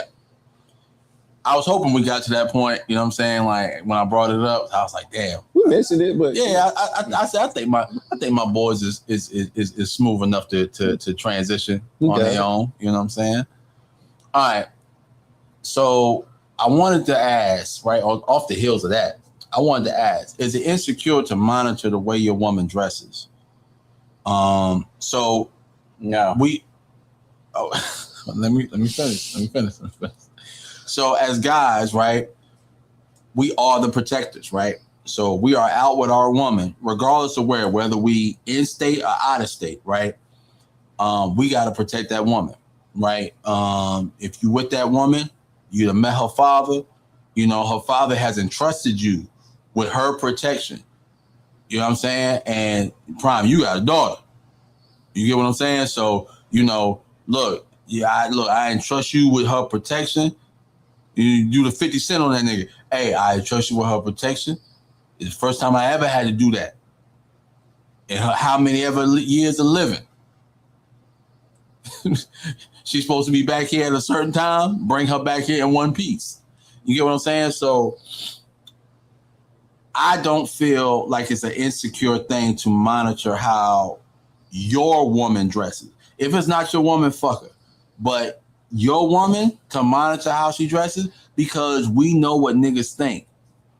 I know what a nigga is going to think if you go out somewhere with your ass out and your titties hanging and your cleavage out and, you know what I'm saying, mad skin exposed. I know how niggas going to act. I don't want to deal with that. That doesn't make me insecure. That makes me a protector. I don't want to deal with that. Because if I kill a nigga out here, now I'm in jail or I'm locked up, you know what I'm saying? And say we out of the country. I got to put hands on a nigga because he gets a little handsy with you. Come on, man. Now I'm in jail and you don't know how to get me out. You don't know no bail bondsman's up there. I can't give you no numbers. I don't know nobody up there. You know what I'm saying? Like, it's just the mindfulness of, so I was looking on Instagram and motherfuckers was going on vacation, right? And Brody said, like, Shorty had on like they were on the resort, but Shorty had on just a bathing suit, no cover up, right? And she was getting ready to leave the room. He was like, baby, you ain't put on no cover up. And she was like, oh no, I'm going out like this is hot. He was like, well, I would prefer you to put on a cover up. That spawned an entire argument. No, baby, you need to put on a cover up. When you get in that pool, you can wear whatever, right? But you need to put on a cover up from this room to that pool. I don't know how far the pool was. The pool could have been as soon as they walked out the door, right? But regardless of the fact, that man knew how niggas thought. And he was doing nothing but being a protector. It's called a cover up for a reason. Right. So I'm looking at the comments, right? Oh, girl, don't let no man tell you how to dress and da-da-da-da-da. Fam, you try and get that nigga killed. Or you try and make that nigga kill somebody. One of the two is going to happen. He is giving, that is his lady. As a matter of fact, that was his wife. That was his wife he was telling it to. Yo, fam, I never want no pushback like that. If I got to have pushback like that from my wife, I might as well go ahead and start looking for divorce papers or something, man. I got a comment there. Somebody said, hello, it's me. There should be a line of respect. There should be a line of respect. Woman should dress. A line of respect how a taken woman should dress. Absolutely. Yeah, no, and that's right, because it should be some respect in that. We not telling you not to dress sexy. We just telling you to be modest about doing it because we know how they. Now, some other niggas might be like, yo, baby, wear whatever. Because they stupid. It might not be that. They just, think a different way. We're just not going to say they're stupid. We say they think a different way than us. I'm going to say they're stupid. Okay. All right. All right. Well, I've talked enough. Let me get y'all takes. All right. So, I mean, here's my thing, man, especially with the whole insecure thing, because I know that gets thrown around a lot. Is a father insecure when he tells his daughter, don't wear that. Don't go out dressed like that. And it's two things, right? You want to call it insecurity, but it's protection, because like you said, we know how men think. Also, you're representing me. They stupid. I appreciate that. You're also representing me, right? So if you out there in an outfit that's, let's say, inappropriate, right? And I feel like you should be carrying yourself in a certain way, then you're embarrassing us as a group. Because, for instance, you would think it's crazy if I was out outside and I'm flirting, entertaining a bunch of other women in your face. To men, that is the equivalent of you going outside and showing your ass in front of a bunch of men. So if you don't want me out here entertaining a bunch of women, when you go outside with your ass out, with your titties out, that's basically you going out and entertaining a bunch of other men. Entertaining. You're inviting that type of attention. And on top of that, I can speak from anecdotal experiences where a girl who at the time wore what she liked, and she had certain large assets, and due to that, a man made a comment and we ended up fighting. Fast forward, she wore another revealing dress. I was not there. Almost got one of my friends beat up. You know the guy. But I almost got this nigga beat up. And I wasn't there at the time. This guy was a lot smaller than I was. So I was like, oh my God. So it's like you don't want certain kind of attention when you out places. Obviously we can point to the men making comments and stuff like that, but we can't stop every guy. You get what I'm saying? So you gotta do your part and not attract negative attention. It's not insecure. I kind of agree with everything y'all said. Also, what Tiff said is a respect thing. Because if you're in a real relationship with somebody that you care about, you already know what not to do. You know what I'm saying? Like, you should be happy with the attention that you're getting from your man and not be wearing provocative outfits to entice energy you don't want anyway. Like, because if you're in a relationship, first of all, if you're going out with your girls or whatever and you wearing that type of stuff, they gonna notice you. Mm-hmm. So like, it's a open. We're not kids anymore. You know, it's an open invitation. You know what you're doing. You know what type of attention you get when you dress like that. So if you don't respect your guy, or he's a simp, you don't mind that happening. But like you said, you shouldn't want to put your dude in a situation where he might get locked up or get jumped or shot. You know what I'm saying? Because you got your ass out. And you know how niggas are. Yeah.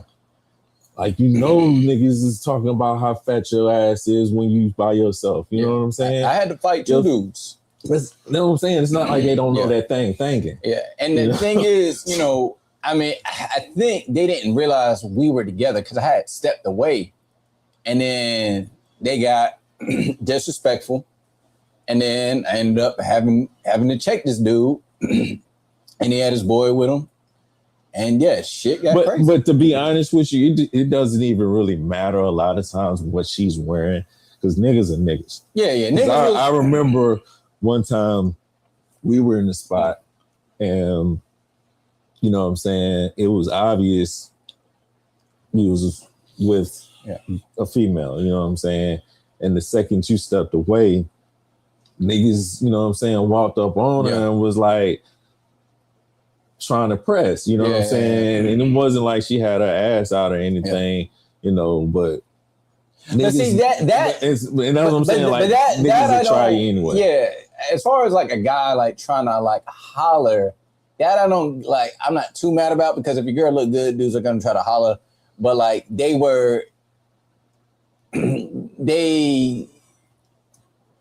mentioned that her like she had her ass cheeks out, and they reference that. You get what I'm saying? So that's why I feel like that's a little different from just like a guy just like going up and talking. You know what I'm saying? Like, so sometimes you just can't avoid altercation. Yeah, sometimes you can't, man. Some niggas, niggas are niggas. Yeah. I say this in closing, man. Like, I wouldn't want my lady. Yeah, like I'm cool with you. I'm cool with you being sexy, but in moderation. You know what I'm saying? And you can always be sexy in moderation. You know what I'm saying? And it's honestly, I'm gonna be honest with you, dude. It's, for me, it's more sexy if you more covered up than you exposed. You know what I'm saying? Because you know I know what's under there. I know what's under there. Everybody else don't. Yep. You know what I'm saying? So if you walking out the house half naked, like that shit honestly don't appeal to me. Let me put it like this. I'm okay with 90s sexy. Because 2020s sexy is basically dressing it's basically dressing like especially ass naked. Yeah. So like I'm gonna tell you, man, when they came out with the see-through leggings, with the fishnets, with the drawers up under it, with the, you know what I'm saying, that shit always looked like fucking nasty to me, bro. Like, fam, you know, I remember a day and an age where women didn't go outside with their bonnet on. You know what I'm saying? With their bonnet and their night clothes on. Like, yo, fam, you at Walmart like this? Who the fuck does this, yo? You know what I'm saying? Like, you, like, and it's, the shit to me is crazy because it be the middle of the fucking day. So you ain't got dressed all day. You ain't got dressed all day. Like, all day, you been in the same shit that you went to sleep in last night. It's 2 p.m, shorty. Y'all, I don't know if I'm morbid by thinking like this, but like, I be thinking like this. Like, you know, you go to Target and you see shorty out there and she got a bonnet on with a little. Shopping at Target, man. Huh? You still shopping at Target? Well, I'm just giving an example. I'm fucking, you know, the bras love Target, man. I don't fucking know. Boycott Target. I don't shop at stores, bro. I shop online, man. So you never catch me in the store unless I'm pulling up to where they put the shit in your car and you drive off. Like that's I'm fucking with you. Yeah, and that's because whatever items that it is that I wanted them today, not 2 days from now. But yeah, I don't like it, bro. I don't like it, bro. The modesty, and even when they come out dressed like that, they got a shirt on, no bra. You know what I'm saying? You can see, the titty nipples is poking out. Like, fam, you came out the house like that? It's cold out here. You know what I'm saying? Like, you came out the house like that, yo. Like, of all things you could have done, you came out the house like that. So, yeah, I'm okay with 90s sexiness. Maybe even early 2000s sexy. But anything after... That is hoochie wear. Yeah, now it's just hoochie wear. So, I blame Rainbow and was it 379, 37? What was that store in Northgate? 357? I can't remember. Yeah. Three something. Anything after 2010, it went off the rails. Yeah. All right, we got a video we're gonna get to. A dominant to your submissive. I'm not submissive. Could you be a trad wife is what I'm asking. Trad wife meaning like I'd be at home and no. Like making Oreos from scratch. I don't absolutely not. Why not? Because that's not who the I am. And my daddy didn't raise me like that. To be a trad wife. To be anybody's wife. My dad used to literally say that to me. I didn't raise you to be somebody's wife. That's so brave. I don't know if it's brave or smart. Most of the people that I know that's gotten married are divorced now. And so really that's an indictment of the institution. Yeah. I think marriage is legalized slavery. You do? Yes, I do. Say more, because if I'm thinking about slavery and I'm thinking about marriage, there are two different images that come Absolutely into my head. not. I don't know how you don't. A man is, especially if he's expecting you to be a trad wife, he might as well pull out a whip and a chain. Wow. So there are young people watching who might be wanting to get married. What would you say to them? Don't get married. No. Okay. Oh, God, you are crazy. How am I crazy? You are crazy. You're saying that marriage is a... No, I don't believe in the marriage. No, I don't. So you wouldn't get married? No, and I don't think it's beneficial for a woman at all. Y'all have COVID. Everybody in these... Okay, all right, we can stop right there. How we feel about it, fellas? It's the dumbest shit I've ever listened to. I am the table. Oh, yeah. What was that part? Wasn't that part in there? No. Oh, no, that was another clip. Yeah, that was another clip. That was another clip. That wasn't in this one. Yeah, this is the dumbest shit I've ever heard, bro. Who found this? Hold on. I'll put the shit on him. I am All right, the table. well, shit. Like, all right, I'll go. All right. You can't compare. First of all, when she brought up trad wives, you can't compare it to slavery because trad wives, they don't have to work. Their work is the house. Their work is the house. But your bills are paid for. Yeah. And the groceries, you don't pay for anything. So how would you consider that slavery when you have a husband who takes care of you? That's the thing about trad wives. You know what I'm saying? It's not like I could see if she was like, oh, marriage is slavery. I got to work, then come home and do all this, blah, blah, blah. All right. But the fact that she even brought up trad wives is like, that's the better option. You're married and you don't have to work. You get to stay at home and raise your kids. That sounds like a great option to me. Taking care of the house, especially in 2026, kind of easy. I mean, back in the day, being a trad wife was much harder. Much harder. You had to wash clothes from hand. You had to sew shit, churn butter. You know what I'm saying? Like they had to do real, like housework labor. Housework was real housework. You know what I'm saying? I got dishwashers and shit. You got dishwashers. Like you don't have to really do anything. Like all you're doing is loading dishwashers, loading stuff. Like so, being like a housewife is great. Now, I do know trad wives is this thing where they cook from scratch. I think that's stupid. But I mean, if that's what you want to do, like, go ahead, do that shit. But like, I mean, I don't know how far y'all want to take it. Y'all gonna start growing your own vegetables and shit. Like I don't know how far y'all want to take that shit. But I mean, yeah, the whole thing of marriage is legalized slavery. We've heard this feminist talking point before. It's stupid. If y'all want bump coochies, just say that. If y'all want bump coochies, just say that. It's stupid back then. It's like I feel like feminism is disguised lesbianism. If y'all want bump lesbian, if y'all want bump coochies, just say that. If y'all want to not get married and bump coochies for the rest of your life, just say that. If you want to be a lesbian, just say that. Because honestly, if you look at, if you're religious, if you look at any Abrahamic religion, a man is made for a woman. You have the people of Lot to show you that, right? All right, boom. If you have biology, right? You don't believe in religion. You're atheist. You have biology, right? In order to grow the population, because as a human being, your main purpose is to populate, right? All right, boom. You need a man and a woman. Like, come on, fam. Like, what are we talking about right now? What are we doing right now? What are we talking about right now? Like, yo, I think that I will never watch Supermarket Sweep again because Lisa Leslie said some dumb shit. I used to actually like that show too. I will never watch that shit again. No, what did she say about that? No, she's the host of Supermarket Sweep. Oh, Lisa Leslie? Yeah. I had no idea. Not Lisa Leslie. What's the girl name? Lisa what? Leslie what? It's something Leslie. That girl? Yeah. Oh, Leslie Jones. Yeah, Leslie Jones. Yeah. Lisa Leslie. You said Lisa Leslie. I said Lisa. Lisa Leslie. I was thinking about the basketball player. Yeah. I always get their names confused. I apologize. Lisa Leslie, I apologize. Yeah, that's super wholeheartedly to the heart. I apologize. Very disrespectful to Lisa Leslie. I apologize. I apologize. Okay. Yeah, I always get them confused. Okay. Yeah, Leslie Jones. Yeah. Fuck you. Look, listen.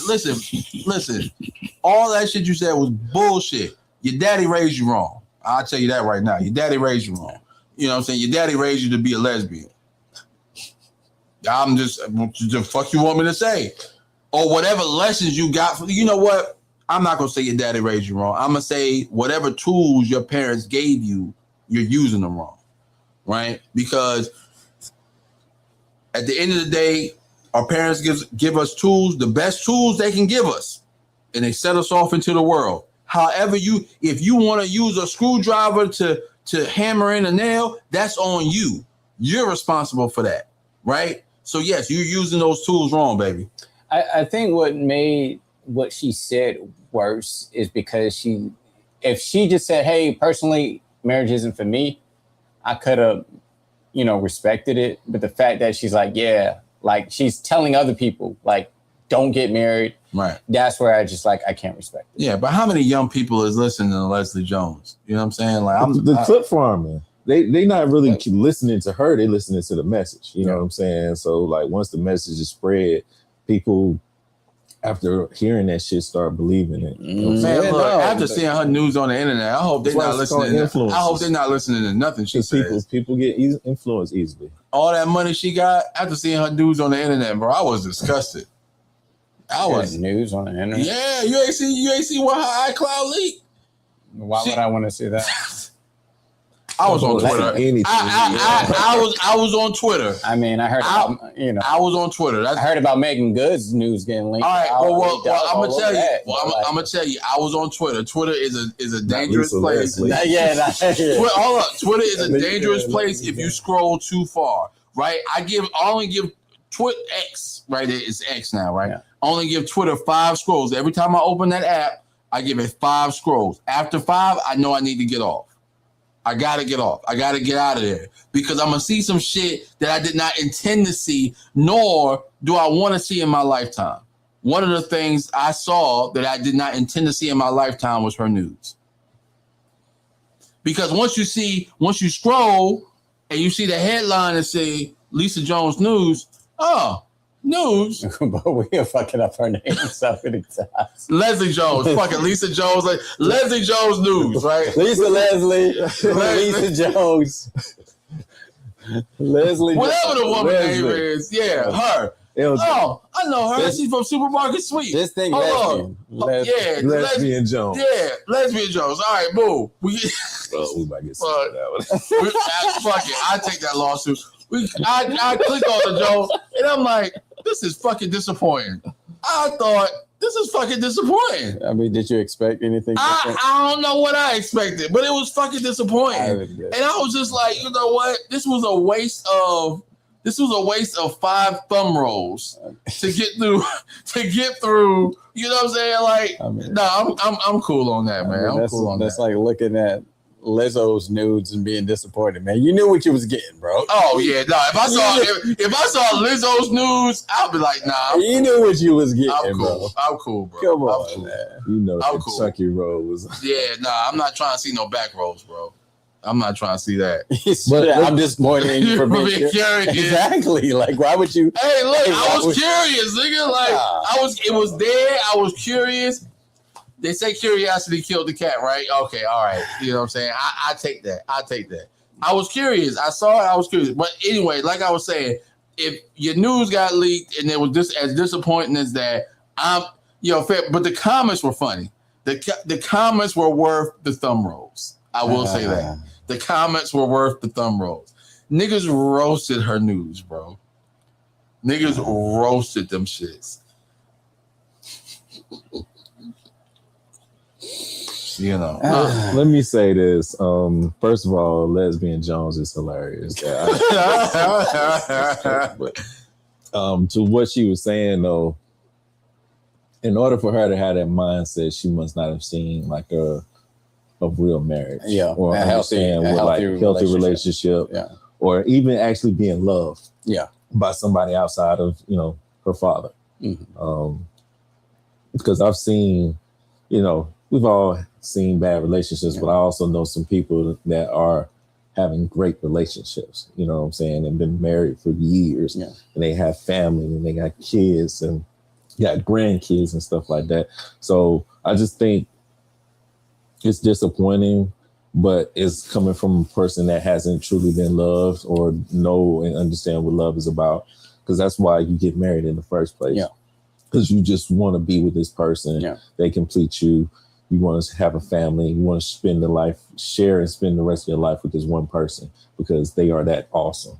And it's just unfortunate a lot of people haven't been loved right to understand the blessing of finding their person.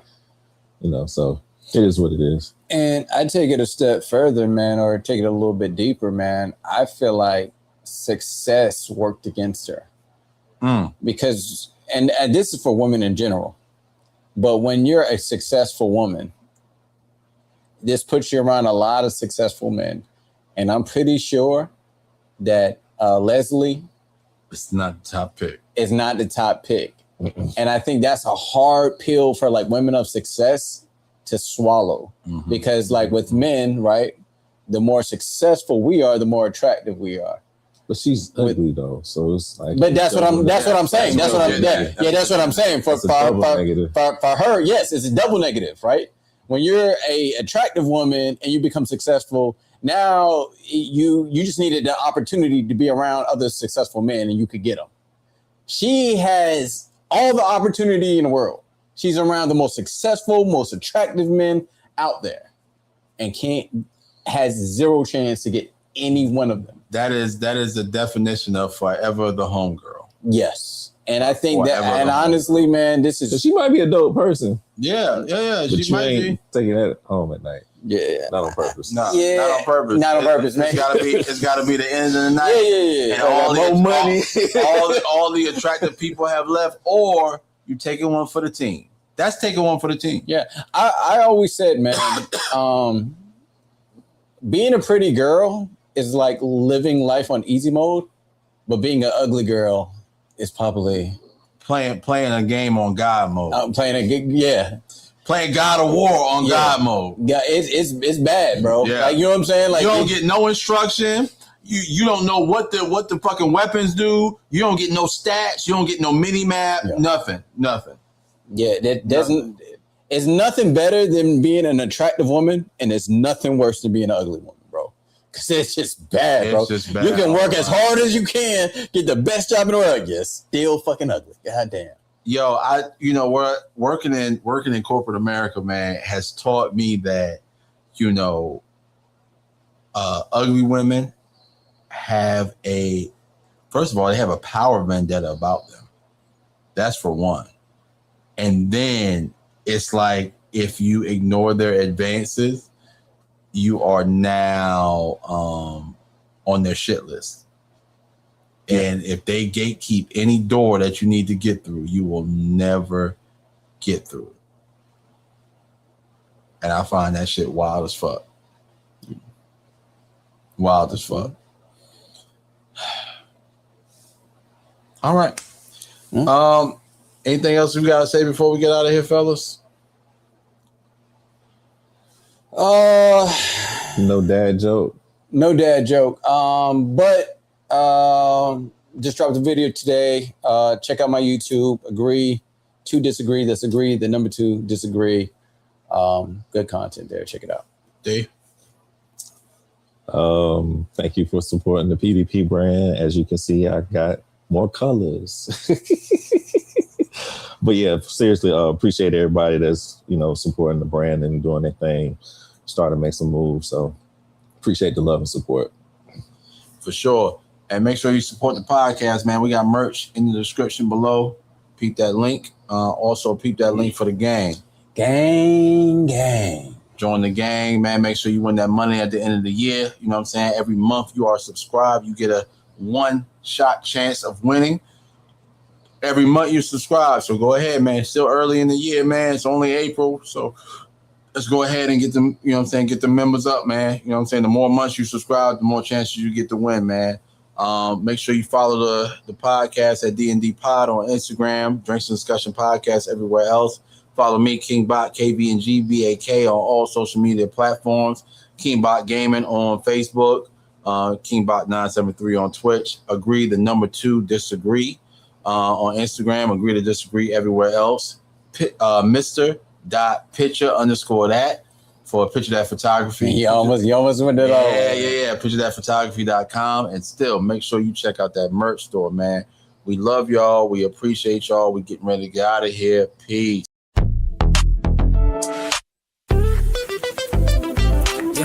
Don't make me wait for it.